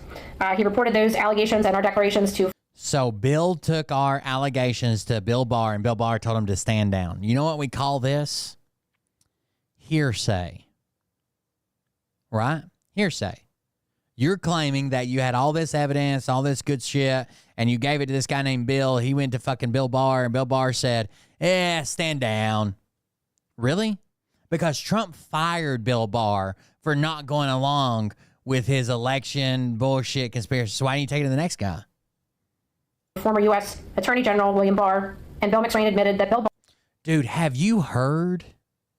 Have we talked about after Trump filed Bill Barr, he wanted the Attorney General's office to put out a statement that said that there was a lot of stuff going on with this election, including maybe some fraud or whatever. And the acting Attorney General refused. The Assistant Attorney General refused. And they went and got some lawyer that worked there out of like environmental services. And Trump campaign convinced him to do it. Have you guys heard that story? So the acting Attorney General refused. The Assistant Attorney General refused. So they found a lawyer that was Trump friendly that worked with like environmental regulations that was kind of high up in the Justice Department. And they asked him to do it. So he went to the Attorney General. Attorney General said, hell no, we're not signing that. He wrote up a statement. It's like, we're not signing that and you're not putting it out. Then he went to the Assistant Attorney General, and the Assistant Attorney General told him the same thing. We're not signing that and you're not putting it out. So then he just comes back in their office. He's like, hey guys, what's up? Long time no see. It's a lawyer that works at the Justice Department, but he specializes in like environmental stuff. But anyways, he just comes in their office one day and he's like, hey guys, what's up? Long time no see. Just need to put in a request for some vacation time and got some boilerplate stuff you need to sign. And this motherfucker slipped that document in this stack of documents that the Attorney General was supposed to sign, and they found it again. Let's see if we can find this story.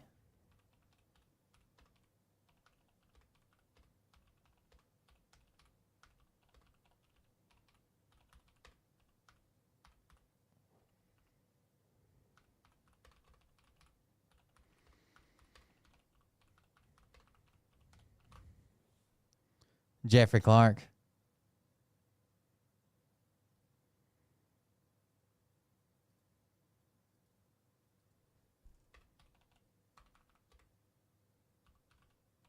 This should be in my notes, but it's not.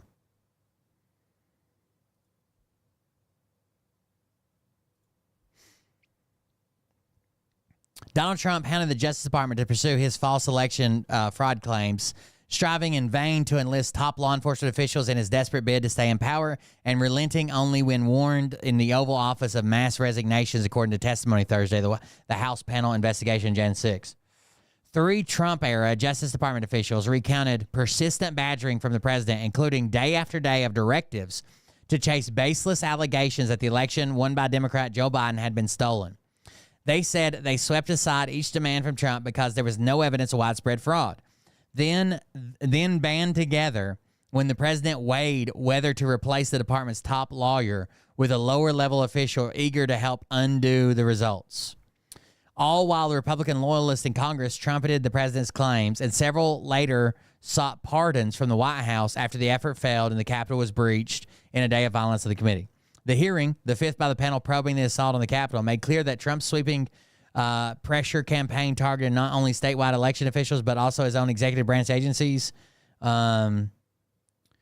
says, it was Jeffrey Rosen. Yeah. When you damage our fundamental institutions, it's not easy to repair them, Jeffrey Rosen said.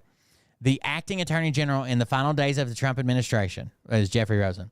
So I thought this was a really important issue to try to make sure that the Justice Department was able to stay on the right course. The hearing focused memorably on tumultuous time at the department after the December 2020 departure of Attorney General William Barr, who drew Trump's ire with his public proclamation that there was no evidence of fraud that could have changed the election results. He was replaced by his top deputy, Rosen, who said that for roughly a 2-week period after taking the job, he either met with or was called by Trump virtually every day. The common theme, he said, was a dissatisfaction that Justice Department, in his view, had not done enough to investigate election fraud. Trump presented the department with an arsenal of allegations, none of them true, said Richard Donahue. That was the other one, another top official who testified on Thursday. Even so, Trump prodded the department at various points to seize voting machines, to appoint a special counsel to probe fraud claims, and to simply declare the election corrupt. The department did none of those things. For the department to insert itself in the political processes this way, I think would have had grave consequences for the country. It may very well have spiraled us into a constitutional crisis, Donahue said. The testimony showed that Trump did, however, find a willing ally inside the department in the form of an environmental enforcement lawyer who'd become the leader of the agency's civil division. The attorney, Jeffrey Clark, had been introduced to Trump by a Republican congressman and postured himself as an eager advocate for election fraud claims. In a contentious Oval Office meeting on the night of January 3rd, 2021, just 3 days before the insurrection, Trump even toyed with replacing Rosen with Clark, but backed down amid warnings of mass resignations. Clark's name was referenced often Thursday, with Rep. Adam Kinzinger,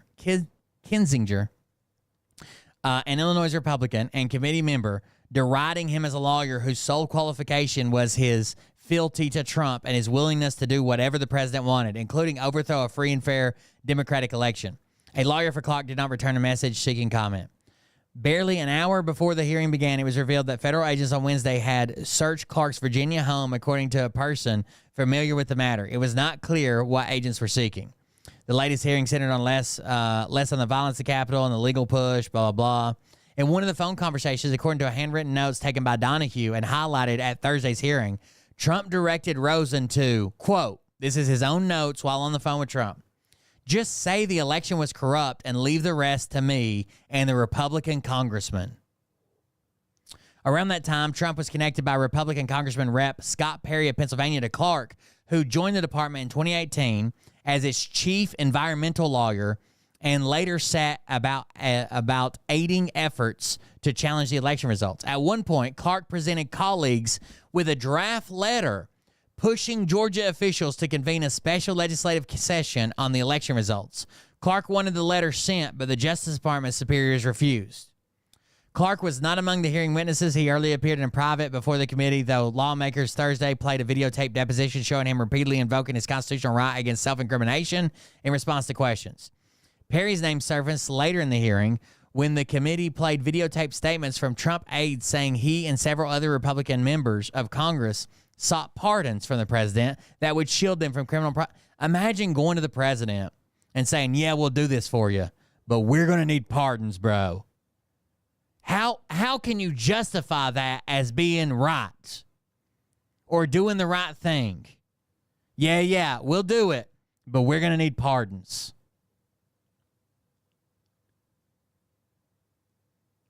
Perry and fellow GOP reps Andy Biggs of Arizona, Mo Brooks of Alabama, Matt Gaetz of Florida, and Louis Gohmert of Texas were all involved in efforts to reject electoral tally or submit fake electors. Gaetz tweeted Thursday that the hearing was a political sideshow, and Perry denied in a statement Thursday having ever sought a pardon. The situation came to a head on January 3rd, a Sunday, when Clark informed Rosen. So Jeffrey Clark tells Rosen, so this motherfucker, imagine this. So Jeffrey Rosen was the assistant. He becomes the acting attorney general, and he's got an assistant. And this guy that no one's ever heard of, named Jeffrey Clark, who's an EPA lawyer for the Justice Department. Trump's like, well, maybe I'll use this guy. Maybe I will. Maybe I'll go over your head to a much lower guy that nobody knows. And he writes up a statement saying that Georgia needs to have a special legislative session to investigate this, blah, blah, blah. And they're like, we're not sending that, Jeff. The fuck out of here. Who do you think you are, dude? You're the environmental guy. Stop sucking Trump's dick so hard. You're going to choke. That's an environmental catastrophe. All Trump's cum in there with your biological agents and shit in your belly. Then this motherfucker has the balls to walk into his boss's office and say, look, I know you don't want to sign my letter. That's fine. But Trump told me I'm going to be replacing you soon. Rosen said, no fucking way am I going to be fired by Trump. So Trump asked Jeffrey Clark to go fire his boss. Trump said, oh, you're a big man. I've seen the size of your hands. You could do it. You could go in there, say, hey, you going to sign my letter? No, you're fired. I do it all the time. You ever seen my TV show? You're fired. That's all you got to do. You could do it. Let me see those big hands. That's a good boy, Jeff. So Trump tells Jeff, the EPA lawyer, to go fire the attorney general. And he's like, okay, I got it. Well, look, Trump wants to replace you with me if you want to sign my little letter. Rosen's like, there's no fucking way that I'm going to be fired by my subordinates because Trump doesn't have the balls to do it. So immediately he called other Justice Department officials and said, look, Trump's trying to get Jeff. You guys know Jeff. Nobody will eat with him because he's like the EPA lawyer. Trump's trying to get Jeff to fire me. And the other guys are not Jeff. Not Jeff. Jeff still works there? And he's like, he's trying to get Jeff to fire me. So we need some solidarity here. And they're like, okay, yeah. If Trump has Jeff fire you, we'll all fucking quit. Then he calls up the White House, is like, look, Trump won't take my calls. Jeff just come in here and told me Trump said to fire me. We need a meeting. So he shows up to the White House. They're there for a couple hours or whatever, and Trump denies that he told Jeff. Trump denies that he told Jeff to go fire fucking Rosen.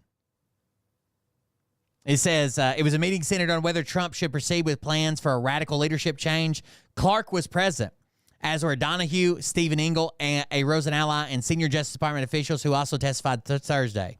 At the start of the meeting, Rosen said, the president turned to me and he said, the one thing we know is you, Rosen, you aren't going to do anything. You don't even agree with the claims of election fraud. And this other guy at least might do something. Rosen told Trump that he was correct, and he said he wouldn't let the Justice Department do anything to overturn the election. Donahue made clear he'd resign if Trump fired Rosen. Trump asked Engel whether he would do the same. Engel responded that absolutely I fucking would. If you have Jeff, the EPA lawyer, firing people, I'm out of this motherfucker. We'll all leave together. Then imagine what the press is going to say. The entire leadership team would resign, Trump was told. Hundreds of staffers would walk out with them. Donahue also sought to dissuade Trump from believing Clark had the legal background to do what the president wanted. So Jeff is just sitting there in the corner, and they're like, first of all, if you fire me, we're all fucking leaving, and we're taking hundreds of people with us. We'll make this a goddamn media nightmare. And Jeff's little bitch ass, he's an EPA lawyer. He doesn't even know what the fuck he's writing down. He didn't even go to real law school. He went to a fake EPA law school. He can't write. What are you talking about? He can't even do what you're asking him to do. He's never even tried. So a quote says, this motherfucker has never even tried a criminal case or conducted a single criminal investigation. And you think he's going to write a piece of paper that's going to overturn the election?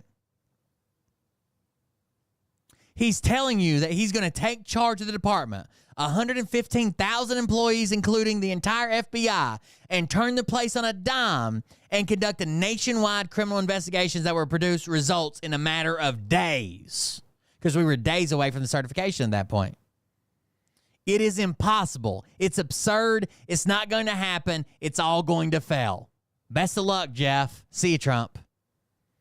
The president backed down that night, and his Republican administration ended with Rosen atop the Justice Department. Of course they did. Trump tried to get Jeff to fire fucking Rosen. Because what a bitch. And our allegations are very serious. He reported those allegations and our declarations to former U.S. Attorney General William Barr. He's a lawyer like Madison Marquette's a lawyer. Jeff has been splattered and baby battered. That's how he got into environmental cleanup.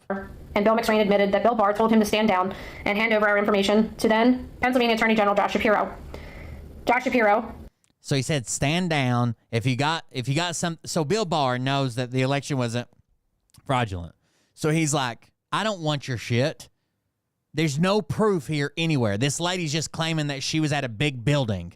That's not a criminal case, bro. There's nothing illegal about being at a big building.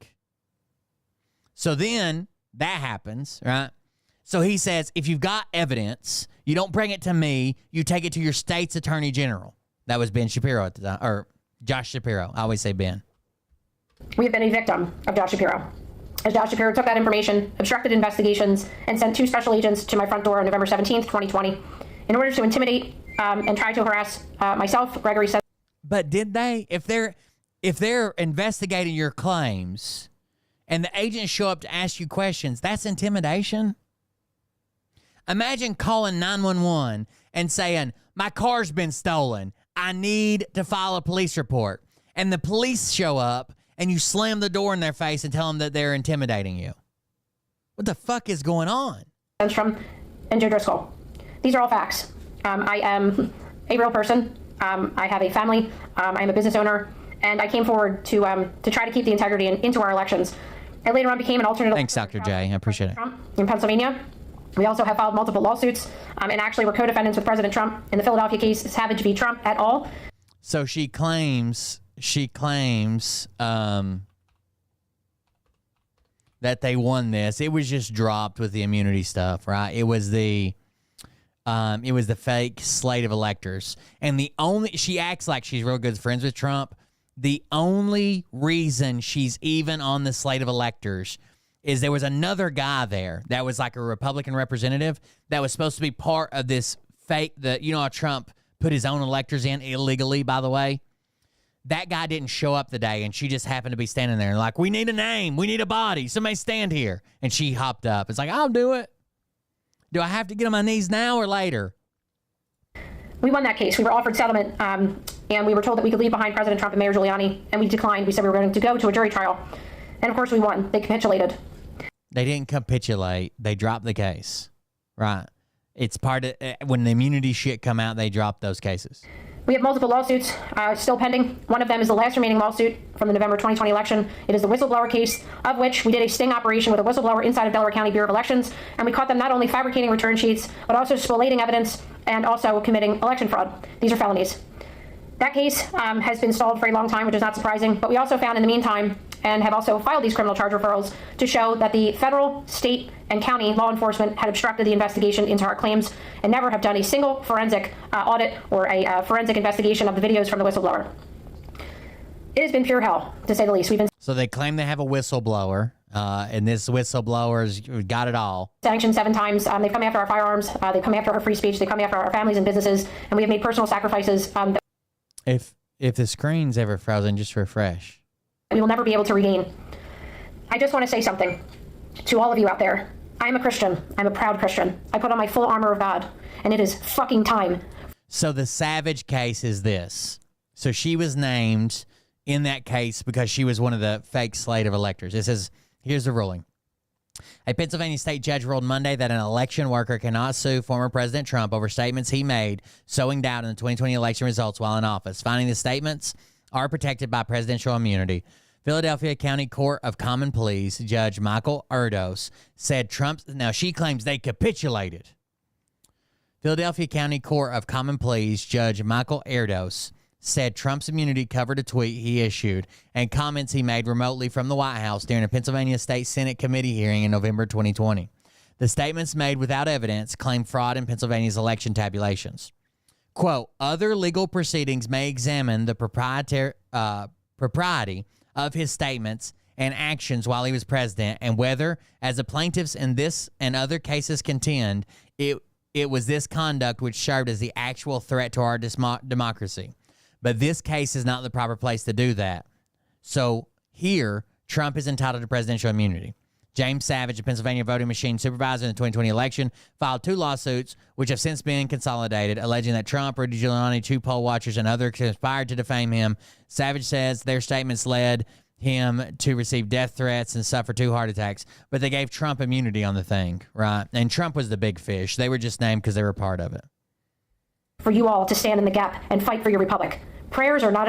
So the reason that you might have like a good stream and then suddenly, so I'm not a Twitch partner, even though I qualify to be a Twitch partner, I'm not one, because they restrict what you can and can't do once you become a partner instead of an affiliate.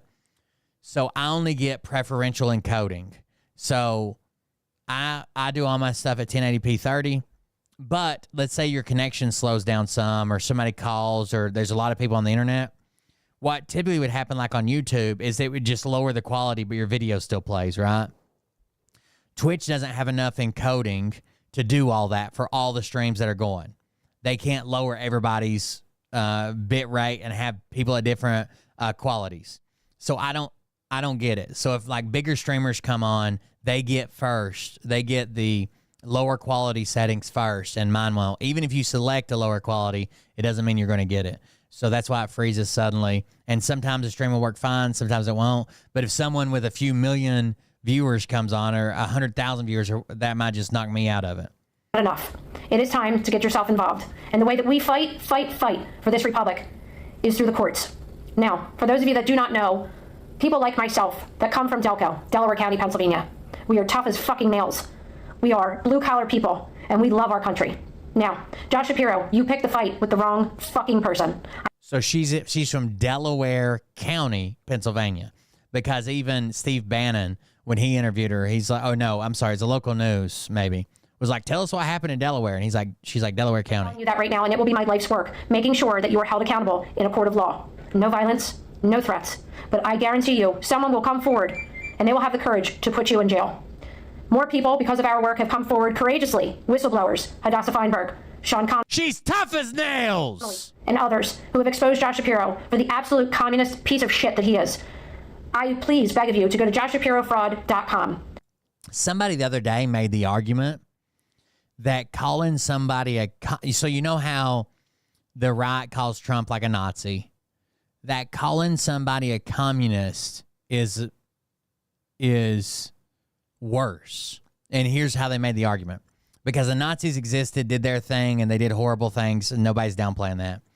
But communism as a whole has probably done much more because it's lasted so much longer.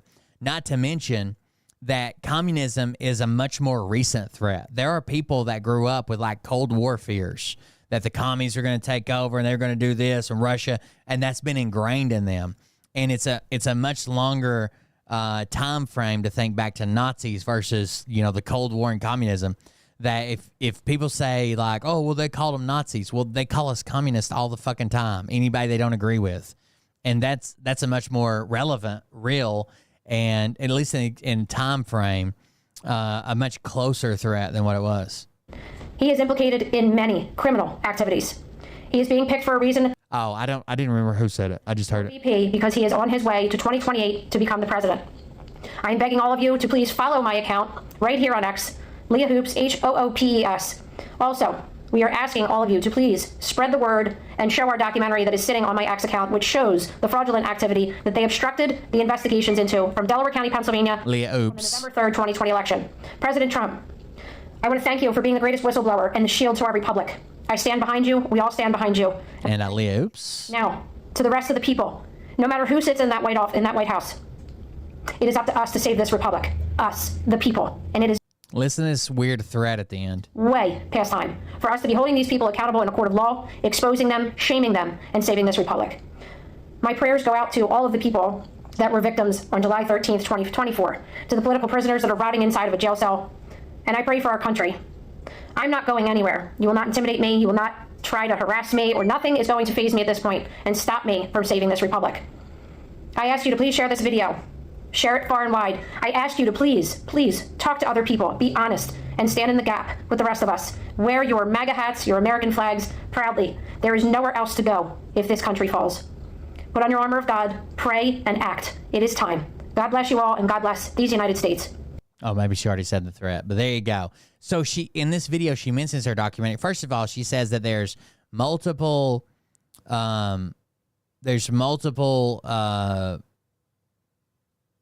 cases they've won. One of them is this case that was dismissed for presidential immunity. Other things she shows, like these big wins. If I go over here to highlights, Hello there. these big wins that she's got listed are like, oh, they ruled that we could have oral arguments. They ruled that I don't think people understand who the fuck I am. Let me remind you, I am unfuckable with. I will destroy you when you come after me. And last, I am the biggest asshole when it comes to messing with my integrity, my convictions, and morals. You don't understand the depths of my persistence, commitment, and dedication to fucking your day up when you lie about me, when you are deceptive, when you steal from me, and believe that you are protected from consequences. I will eat, drink, sleep, and dedicate my entire life to bringing you down. I will make you my bitch. I will make you want to wish you never, ever fucked with me. Let me guarantee you something. I have achieved every single goal I have set for myself, and at the top of that is making people accountable for their actions. You will regret ever stepping into my life and fucking with me. In a court of law and with 100% legal remedy, you will pay. I am not mad. I do not seek revenge. I don't give a fuck what people think. There will be a motherfucking day of legal reckoning, and I will expose each and every one of pieces of shit who took advantage of us, who lied, stole from us, and created chaos. I am going to personally make you my bitch. So she seems nice. Seems like a good Christian woman. So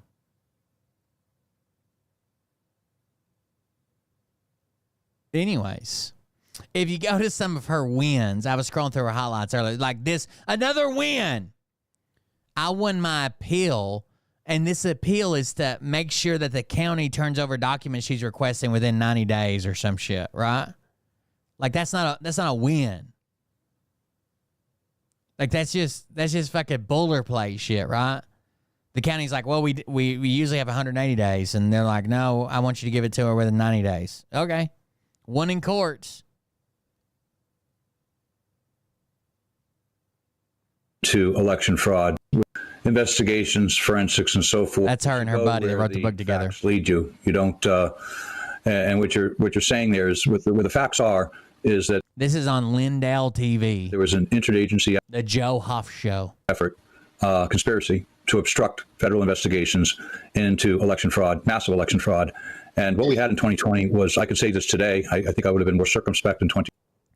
You know how people talk about the Twitter files?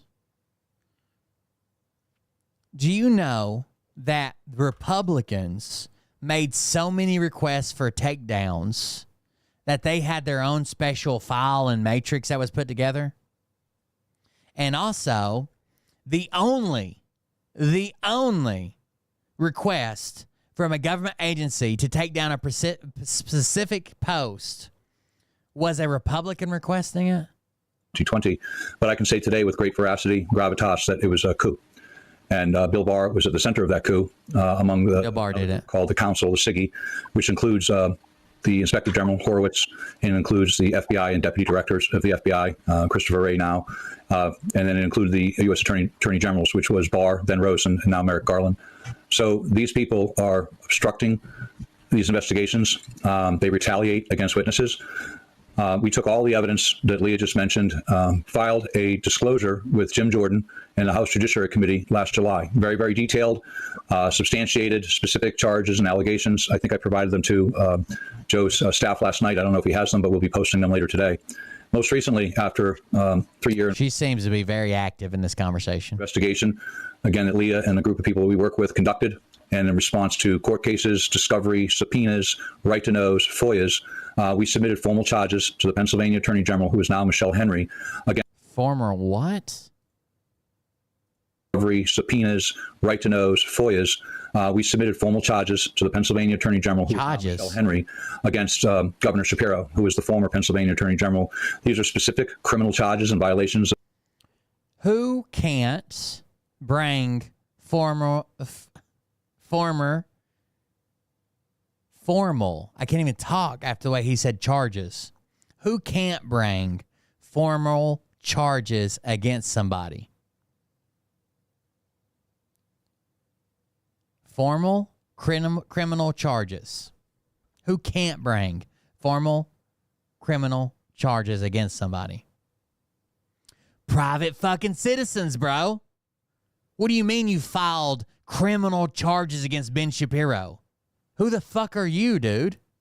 3-year investigation, again, that Leah and a group of people we work with conducted, and in response to court cases, discovery, subpoenas, right to knows, FOIAs, we submitted formal charges to the Pennsylvania Attorney General, who is now Michelle Henry, against Governor Shapiro, who is the former Pennsylvania Attorney General. These are specific criminal charges and violations of USC 18, obstruction of investigations, and collusion and participation in massive election fraud. So these are literally, she talks about being sovereign and standing up and learning legal jargon. She's like, I haven't had one fucking day of law school, and here I am winning all these cases. Talking about being sovereign and standing up. Those are formal charges that have been filed to her. They were also copied to Jack Smith, who has been charged as special counsel by Merrick Garland to investigate any interference with the transfer of power in 2020, which Governor Shapiro was certainly involved in, and the other bad actors we just mentioned. So Michelle Henry now has a This is what they live off of. They never, like Trump doesn't even mention these motherfuckers. dilemma. She's got formal charges, not only against Stop saying it. Governor Shapiro, but the district attorneys here, multiple public officials. You can't file charges. You can't bring criminal charges against them. You can file a report. You can report a crime, but you don't bring charges. Law enforcement officers, again, former U.S. Attorney General Barr is deeply involved, and she has a duty. She has a duty to investigate. They have prosecutorial discretion, but they have a duty to investigate. They cannot choose not to investigate. She must refer these charges to Jack Smith, who's a special counsel, who's also working on the indictments for Trump. She doesn't have to refer those to Jack Smith. If there's credible evidence and he's under special counsel to investigate anything that encompasses this, then. But she doesn't even have to bring any charges. So what would she forward to him? It's quite the mess, because it requires both the federal officers and federal agencies and the state agencies, including the Attorney General's office, District Attorney's office, the Inspector General's office. It requires all of them to investigate. And the biggest problem they have is they've had all the documents the entire time. They're their own documents. We use their own emails, their own documents, their own texts. They incriminate all of them. So we have a plan for this. Look how much she contributes to this conversation. It's mind-boggling. So right now we're sitting here, depending on how they react, but they're in a situation where they now must investigate all the people they were working with, and the evidence is overwhelming. So that's the bombshell, I think, and I think that what will come out of it, people Grounds will come out of it, and I can say with experience that prison will come out of it. Eventually, they will go to prison. This isn't something that's going to be able to be swept aside. Not my first rodeo. Leah's tenacious, and it will eventually result in prison sentences, accountability, and people who stole the election in 2020 and who tend to steal the election in 2024, they will be held accountable. 2024. So she shared this, but she doesn't even have a speaking part in this. But she's listed as the author of the book. This has got to be all they have left, right? Update, another win. The last remaining election fraud suit from 2020 in PA, of which these whistleblower videos are subject. Just gotta win. Another win in the Commonwealth of Court order for oral arguments. That's not a win, dude. That's not a win. Stop saying these things. You didn't win anything. You didn't win anything just because you got a motion granted or an order you asked for. That's not a win. So when that lady popped him out and she's like, she's already won 2 cases and the third one's still going. No, she didn't. She didn't win any fucking cases. 0 cases have been won.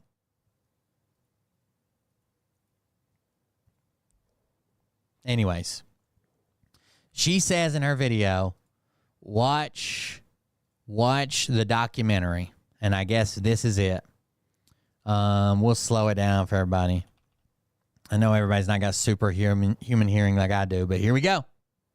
The 2020 presidential election is finally here. Don't ever use the word smart with me. Don't ever use that word. Oh, give me a break. Because you know what? There's nothing smart about you, Joe. An election that will live in infamy. Voters will decide between 4 more years of Donald Trump. We're going to win 4 more years in the White House. Or change course with Democratic challenger Joe Biden. We have put together the most extensive and inclusive voter fraud organization in the history of American politics. Electoral fraud involves the illegal interference with the process of an election, either by increasing.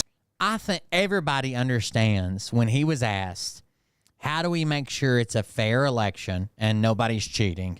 And he says, we've put together the most extensive, most in-depth team for election fraud. He's talking about a team to invest. Everybody knows he's talking about a team to investigate election fraud, right?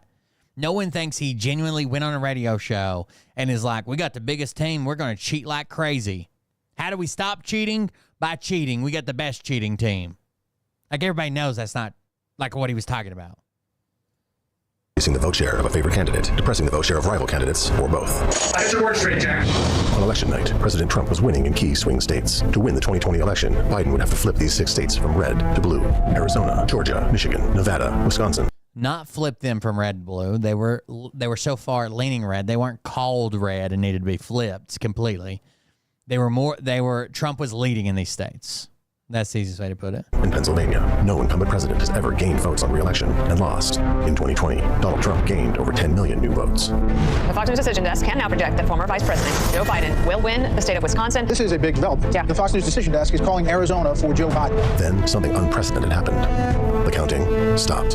Butler County had to press pause on counting ballots. Nevada, meanwhile, stopped counting votes until 9 a.m. on Thursday. A water pipe was broken in State Farm Arena. State Farm Arena is where they were counting the absentee ballots of Georgia's most populous county. And now the tabulation has stopped. It's Allegheny, which is Pittsburgh, but also Beaver, Hartford County, Butler, and Westmoreland. They've all stopped counting for the night. And Nevada says it stopped counting the votes yesterday, election day. But they don't say why. Why did you stop counting? Millions of Americans wondered what really happened. You may have gone to bed thinking this election was headed one way, and then you woke up and you saw things were different. Everyone has heard about election fraud, but what you are about to see and hear includes new video proof of the cover-up. Some identities have been obscured for their own protection. I have witnessed fraud as an election insider all the way up to the highest that you can go in Delaware County. And it is absolutely criminal that nobody is doing anything about it. So this is their whistleblower. There are 3 prosecutors' offices that have jurisdiction to charge individuals who committed fraud in the elections. All 3 of them failed to act.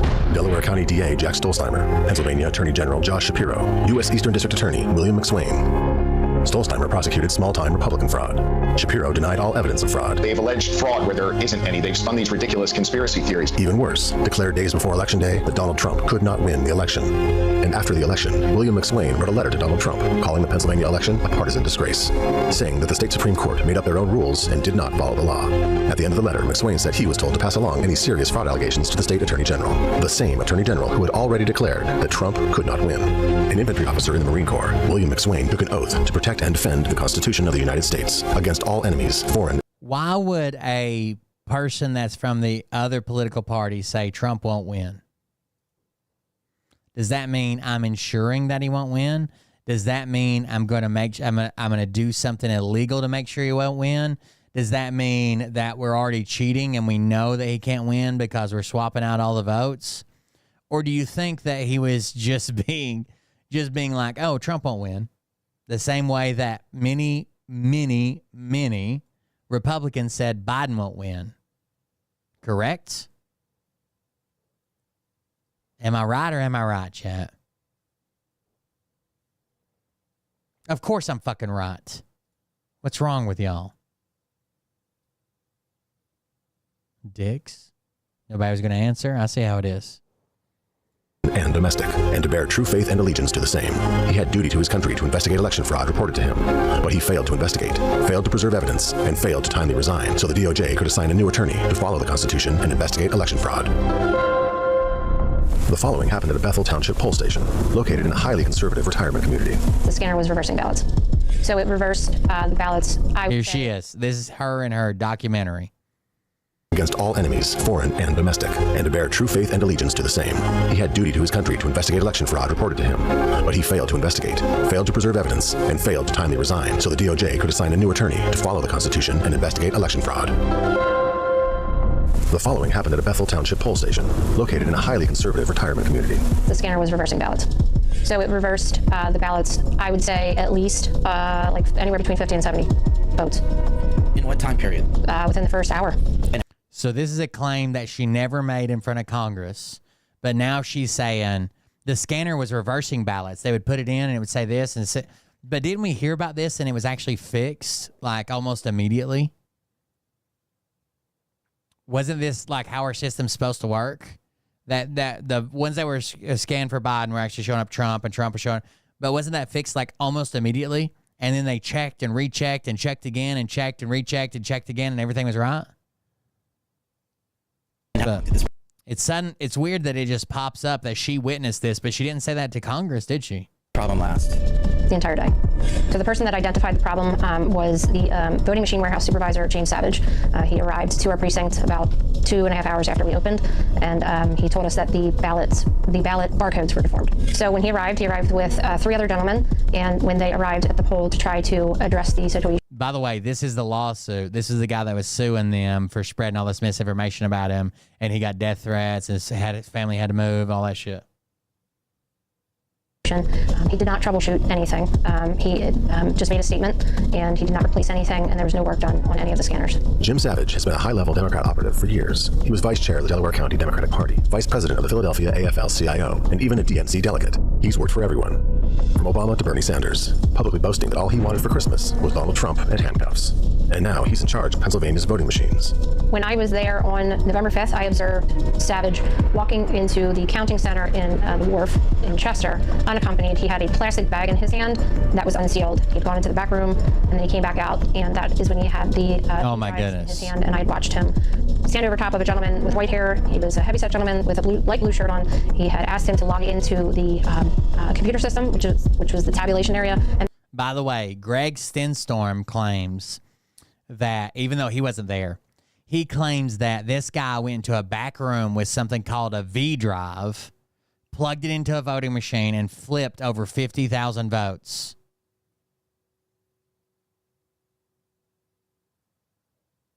Then an election employee, this volunteer, backs up his claim by saying, hey, when we went in training, he showed us a V drive and said that this controls all the votes and that you could rig an election with this. Okay. And that's when Jim Savage was plugging V drives into the computer. There you go. Now, she didn't say any of this to Congress. A second witness also watched the changing of the votes with the V drives. He walked in on the 3 days after the election. There he is. And he took a bunch of USB sticks and he plugged them into the voting machines. I watched him. I testified to it. It's just clear. It flipped the vote by 50,000 votes. During the training, Jim Savage held up in his hand a fairly large V drive key, and he said, by the way, this guy ended up, he had 2 heart attacks after this. He had 2 heart attacks right after this. He's a voting machine custodian. That's his job.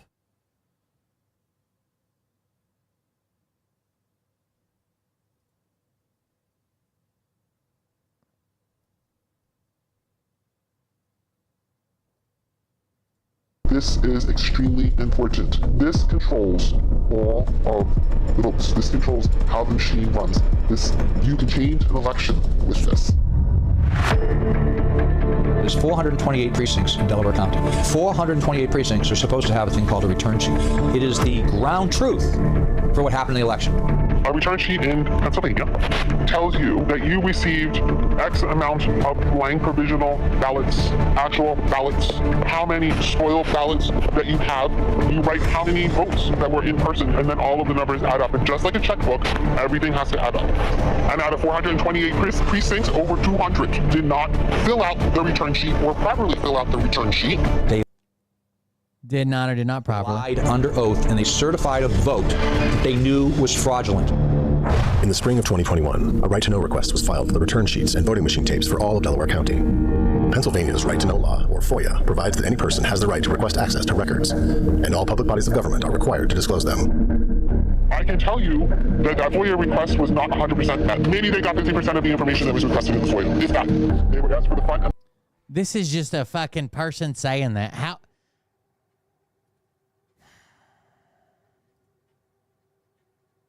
This is just a person claiming that. They filed a FOIA, they got the information, then they're like, I can tell you right now they didn't get it all. And the back of the return sheets. What you are about to witness is Tom Gallagher, lawyer for Delaware County, conspiring with another election worker to hide part of the return sheets. Wouldn't it be weird if we had like software that caught shit like that?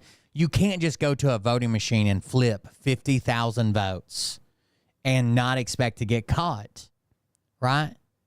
There are people monitoring this all through the process. So you're not going to take 50,000 from Trump and give them to Biden and people be like, well, that's weird, or not see it. When we Xerox these return sheets, there are notes on these return sheets, and we're going to have to cover them over with paper. You know, if somebody wrote on there, this is an outrageous an example. So any like derogatory or whatever. Wait a second, hold on. Pennsylvania's right-to-know law, or FOIA, provides that any person has the If that, they would ask for the front and the back of the return sheets. What you are about to witness is Tom Gallagher, lawyer for Delaware County, conspiring with another election worker to hide part of the return sheets. When we Xerox these return sheets, there are notes on these return sheets, and we're going to have to cover them over with paper. So it's the notes that they don't get access to for whatever reason. Maybe their personal note. I don't know what the notes are, but that's what he's saying. They requested the balance sheets, basically, is what it's called, or what it is. It's a balance sheet. But we're covering up the notes. They didn't request the notes. You know, if somebody wrote on there, this is an outrageous an example. So any like derogatory or whatever. So Tom, are we happy with what's on the back of the notes or no? We're not going to scan what's on the back of it. Okay. So that's one of the return sheets and the thing. There must be a way to set it upside down, but that's the fun. They never got the back of any of the return sheets, and there were 4, 5, 6 copies of a return sheet, each of them different for one location, which doesn't make any sense. And here's Jim Savage, voting machine warehouse supervisor, conspiring with Tom Gallagher about an upcoming elections board meeting. Monday, you want us there for questions and answers. I don't know what time the board meeting is Monday, do you? No, and he's not going to be available. So I don't know if we wanted another Democrat. I don't know if we can get it comes. You just say I'm going to go for. So this doesn't sound like conspiring, but let me see. Let me ask you, Davis, first. Okay, she's going to be gone. She's out there. So he said he's not going to be here. Do you want another Democrat there? Because they know what's coming, right? A bunch of Republicans accusing them of cheating. He's not going to. You want us there for questions? Yes, no. Yes. Well, he's not going to be here. Do you want another Democrat there? I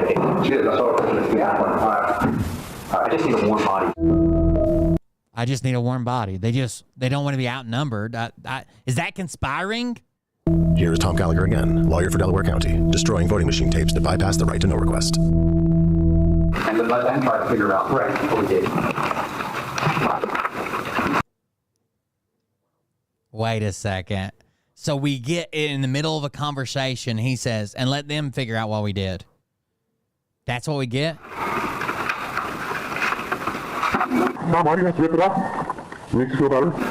Yeah. It's just somebody, I don't want anybody to pick it out and think we threw stuff away. Oh. I don't want anybody picking it up thinking we threw stuff away. So it sounds like what he's throwing away, he knows is he's allowed to throw away or get rid of or whatever, right? Seems that way. And he's like, I don't want people to think we were doing something illegal. A little campfire going. What we have here is evidence. What we have there is evidence.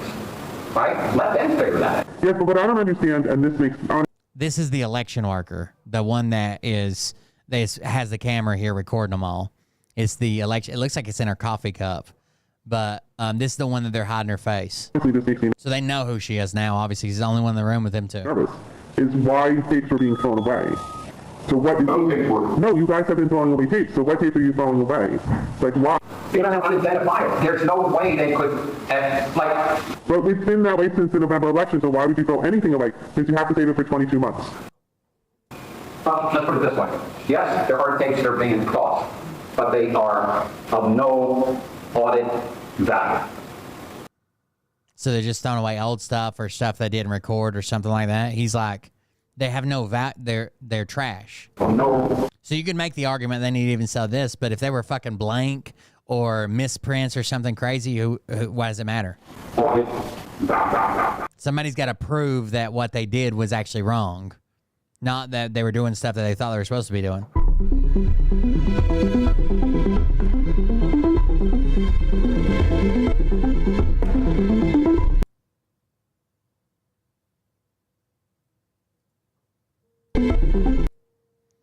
Scanner seal had to break with warehouse permission in order to get out V drive. This step was not listed in the closing checklist. And that's just scanner seal. I had to break it with warehouse permission in order so everybody knew they were doing it to get out of V drive. This step was not listed in the checklist. So we need to update our checklist. UD21 total ballots received, total 1,400. 4 ballots produced from Touch Wizarder, which made grand total of available ballots to total 1,404. Return sheet is correct.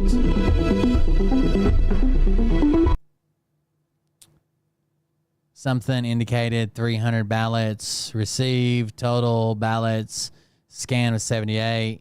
333 ballots were something. There's a discrepancy of number of ballots received. But yeah, the reason they're taking notes is not to hide this criminal conspiracy, it's to fix this. Here is Jim Savage conspiring with James Allen, Director of Elections Operations, to create a second set of records for future FOIA requests. All you're saying is recreate it. I was like, recreate one for these jokers, right? And then create another set for the next set of jokers, so we can cut it out. And then we create a permanent record that we always like, here you go. Wait. So all he said is that we should always have, like, we should just be ready. Because we take one for these guys, and then we might as well just go ahead and make another set of everything they're going to request. And when they ask, we're just like, here you are. What? This is there's nothing wrong with that. He knows you guys are going to keep doing this shit. Savage and James Allen. And that was one of the claims that was in the lawsuit, where they were like requesting the same documents over and over again, just dragging this out. They already have them. They claim they don't have them, didn't get them all. They request the same over and over again. Getting rid of the pads and second scanners. Pads and the second scanner. We got to talk about it now. Why? Go. Here is Tom Gallagher. We get the middle of a conversation. Pads and the second scanner. And all we hear is, it doesn't say then get rid of. He just says pads and second scanners. And the guy says, we can't talk. Let's not talk about that anymore. That's a felony. He could be saying, these idiots think that we're going to do this, this, and this. He's like, don't talk about it anymore. It's a felony. We get it in the middle, dude. Where's the unredacted footage? All of it. Oh, wait. He might have said, I'm telling you. And it cuts off. Pads and the second scanner. We got to talk about it now. Why? It's hard to say. It's hard to say that he even said that. I know it sounds just like it when you're reading the subtitles. We got to talk about it now. Why? He could have said, we got to talk about it some more. I'm telling you. And then it cuts off. Hold on. There's a lot of things that could be said here. Allen, discussing getting rid of the pads and second scanners. Pads and the second scanner. He says the pads and the second scanners and does this. And then this is sad. If you don't read the subtitles, just listen. We got to talk about it now. Why?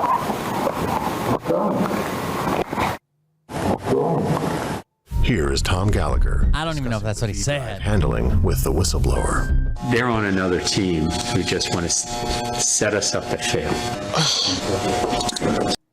So they're on another team who just want to set us up to fail. So we had people come down to do the V drives for us. Oh. Are you doing LNA testing? Yes. Okay. Okay, so yeah, everybody's not on the same team. They're not on the same page. Not at all. And I left a scathing voicemail, probably totally inappropriate, no cursing, on Friday for Lorraine, because she just handed me this box. It said, it's missing Chester 1, it's missing Haverford, Falcroft, with no piece of paper. Why is it missing those V I drives? have no idea. But there's 1,000 V drives in there. And I'm like, and they all came out of the plastic cases. They were all over the place. She took V drives, just shoved them into plastic bags, and she went like this. So I said, you get down here and you straighten this out. So sounds like they weren't properly put back in the thing, and he's bitching about work, right? Jim Allen got a hold of it, and he's just making check marks. And someone else not doing their job appropriately. Sounds like he's upset. I don't know. The evidence that we're seeing too much edited and clips and telling us what to think is actually going on. It sounds like he was bitching that it was his job to go through these V drives, but they didn't put them back in the right cases. And then he's like, well, they just sent it to Allen, and Allen just checked the box, and now I'm stuck with it. You have witnessed, including the destruction and alteration of election-related documentation, is a direct violation of U.S. Code Title 52, Statutes 20701 and 20702. These statutes leave no room for interpretation. All records and paperwork from elections must be preserved for 20. Imagine you're like the low guy on the totem pole, and your boss is like, I need you to check all these and make sure they're there. And it's something silly that's supposed to be like in cases, and they're serial numbered, and they're just in a fucking box, and all the cases are in a warehouse downtown. And then you're like, isn't this Jim's job? And they're like, yeah, but Jim just went through and checked all the boxes. He didn't actually do it. You would bitch about it too. 22 months. I would. Any person who willfully destroys or alters any record or paper has violated numerous state and federal laws. In mid-November of 2020, while still tallying results from the November 3rd elections, Delaware County's computer network was hacked. Forced to pay ransomware hackers $500,000, Delaware County was quick to claim the Elections Bureau was not affected. But recently uncovered audio from Howard Lazarus, executive director of Delaware County, not only leaves plenty of room to doubt that claim, but confirms that the entire downloading of election results was left to one person. Need to make sure that there is a quality person assigned to support elections, but we're trying to solve a problem that doesn't exist and most likely won't. Part of our problem in the county is the disjointed nature of our IT structure has led to our failure to update equipment, not having depth of resources, which led to, among other things, the intrusion into the system and the fact that we relied on really one person to download the results last November. So what's wrong with relying on a person to download the results? So we went down to the accounting center in Delaware County. It is a very, very old building sitting on the Delaware River, and there's nothing around it. When you walk into the accounting center, there were my God, here we go. Unobserved that were pre-sorted. I don't know that they have proof of anything so far.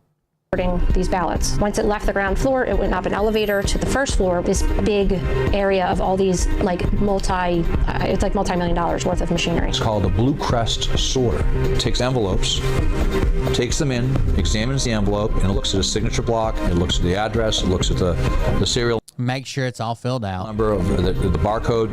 It would take an image, and then it would sort it by precinct. That machine then slice open the secrecy envelope and remove the ballot. So during that time, the setting was off. It was slicing ballots, like really, really. So this is where they claimed that there was video of people changing ballots. But what was actually happening was the machine was messed up, and the slicing machine, this was a 2020 claim, and we went through all the way through it. The slicing machine was fucking up the ballot.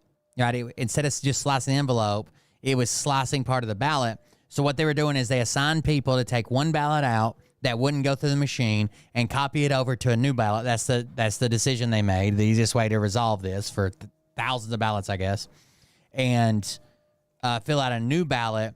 And then someone else would double check them, make sure everything matched, and then they run the new ballot through the machine, and the old ballot wouldn't go through the machine. Really bad. You're talking thousands and thousands of ballots.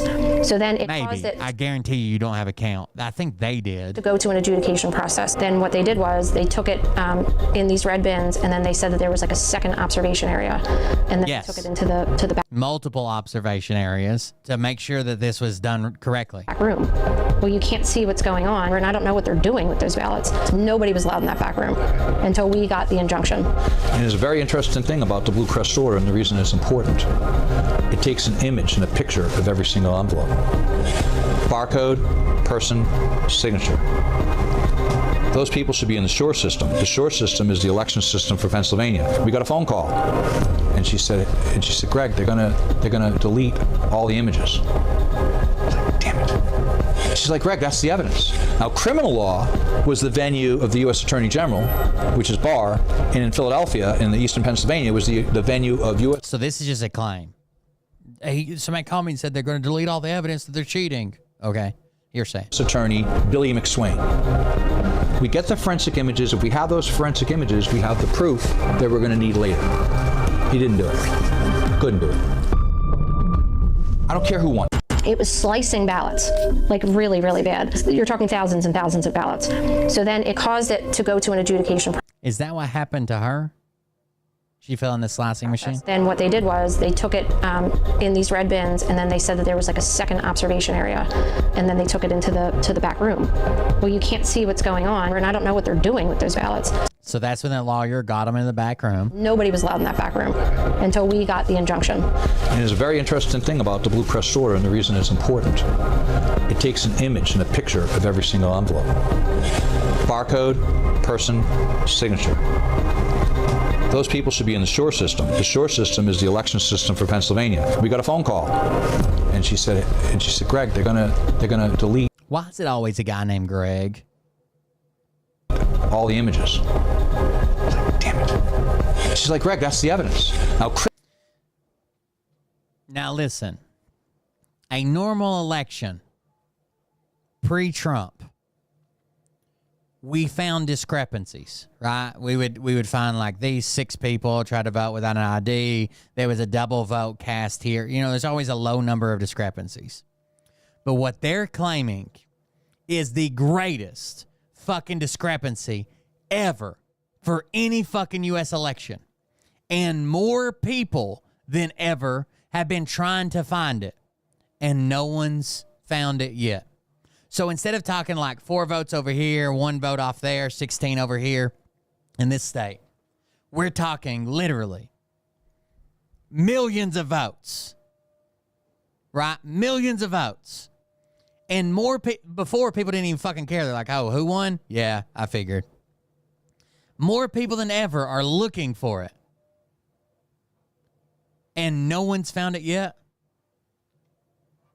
Criminal law was the venue. Trump said he had all the evidence. Where's he at? Venue of the U.S. Attorney General, which is Barr, and in Philadelphia, in the eastern Pennsylvania, was the venue of U.S. Attorney Billy McSwain. We get the forensic images. If we have those forensic images, we have the proof that we're going to need later.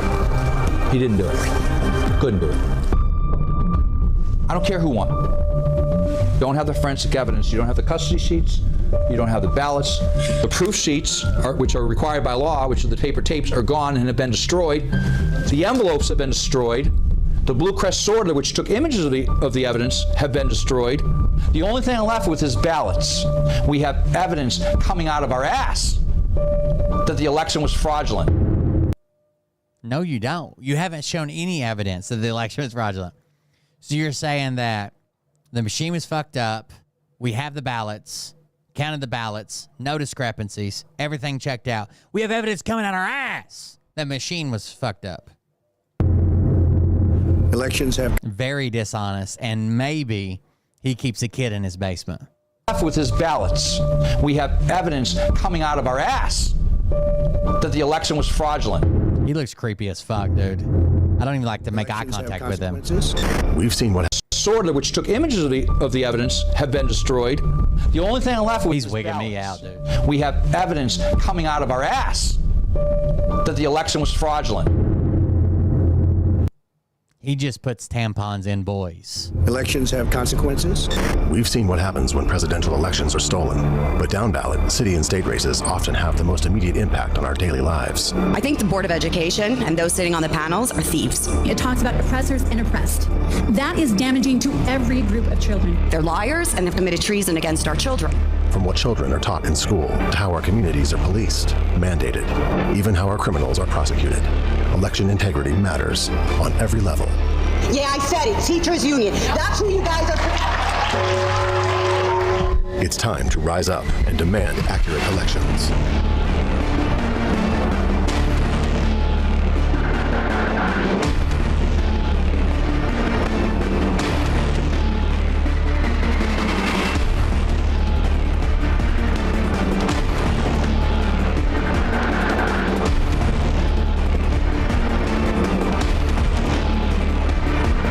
When you build a charging stations, like back in the day with my grandpa, we can work together with Russia, for example. Oh, you got to update this. By the way, we never forget 2020, just in case you have any questions. We're not forgetting 2020. Let's go, Brandon. You told me you... If 2025 happens, Project 2025 stuff happens, and Trump is able to assign to fire everybody and put political allies, which is one of the things, put political allies in positions of power, then he will find the evidence. They'll just make it up, right? They will make it up. We're going to kind of hang back those... That's what he tried to do with Barr and fucking Jeff, the EPA lawyer. 2 stages.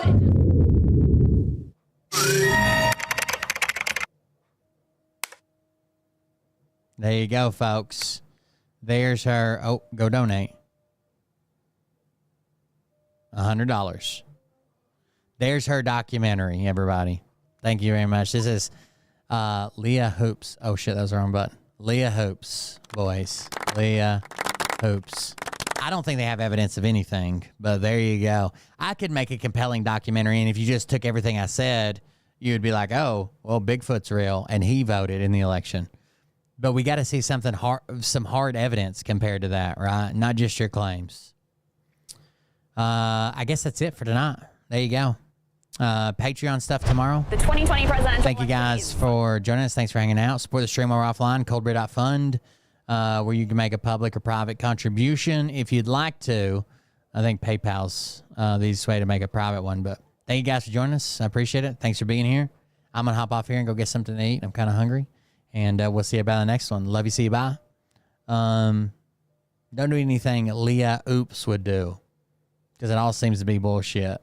It all seems to be bullshit. I know there was fraud. How do you know? Oh, you self-righteous son of a bitch. What's this for your podcast? Sorry. But I can tell you this about if this douchebag has... I just want to see her cases. We're already going through it. We'll revisit this. We went through her cases. Seems like most of them have been thrown out. It doesn't seem like she's winning any fucking cases. I was hoping they would have some actual evidence to go through or some stuff to claim, but it doesn't seem that way. Here we go, I think I started some shit. Listen off, it's about to get lit. Get the place in the best, you know that stage is set. Check her out, see who she is. You ain't seen none yet. Here we go, I think I started some shit. Listen off, it's about to get lit. Get the place in the best, you know that stage is set. You better buckle up, cause you ain't seen none yet. And they say that I'm a lunatic. Well, listen, bitch, I came equipped with a quick wit and a 6th sense for the stupid shit. Where my true believers? Y'all need Jesus. Praise the Lord, head to the extreme. All these false fucking prophets who profit off of gossip. Worshipping drums, cocking, begging for a throat deposit. Swinging fucking meat hammers like Thor in a thong. He's strapped to the shaft, beating his chest like he's King Kong. Starving for attention, I'ma make your gut burst. I'll be your huckleberry, I can quench that thirst.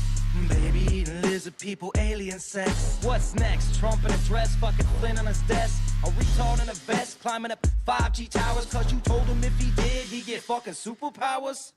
Here we go, I think I started some shit. Piss them off, it's about to get lit. Get the place in the bets, you know that stage is set. You better buckle up, cause you ain't seen none yet. Here we go, I think I started some shit. Piss them off, it's about to get lit. Get the place in the bets, you know that stage is set. You better buckle up, cause you ain't seen none yet. I used to find clues too when I was high on shrooms. I found myself a tunnel that led to Jason Q's bedroom. Open his closet, I found some of his meat rockets. I strapped them to my shoes and then I flew through the roof. I found myself in orbit strapped to an F-16. High on amphetamine, with Trump in between. Put on a light coat of baby oil and saluted the troops. He tapped me on the shoulder and said, "This is gonna be it." Whoa, wait. Stop. What? I'll get my files. Wait, what are you doing? It's a... Stop. Hold on. Fucking stop. Dude, come on. Seriously. My mom's an alcoholic. Oh, give me a... Oh, my God. Damn it. Have a good night, guys. We'll see you in the next one.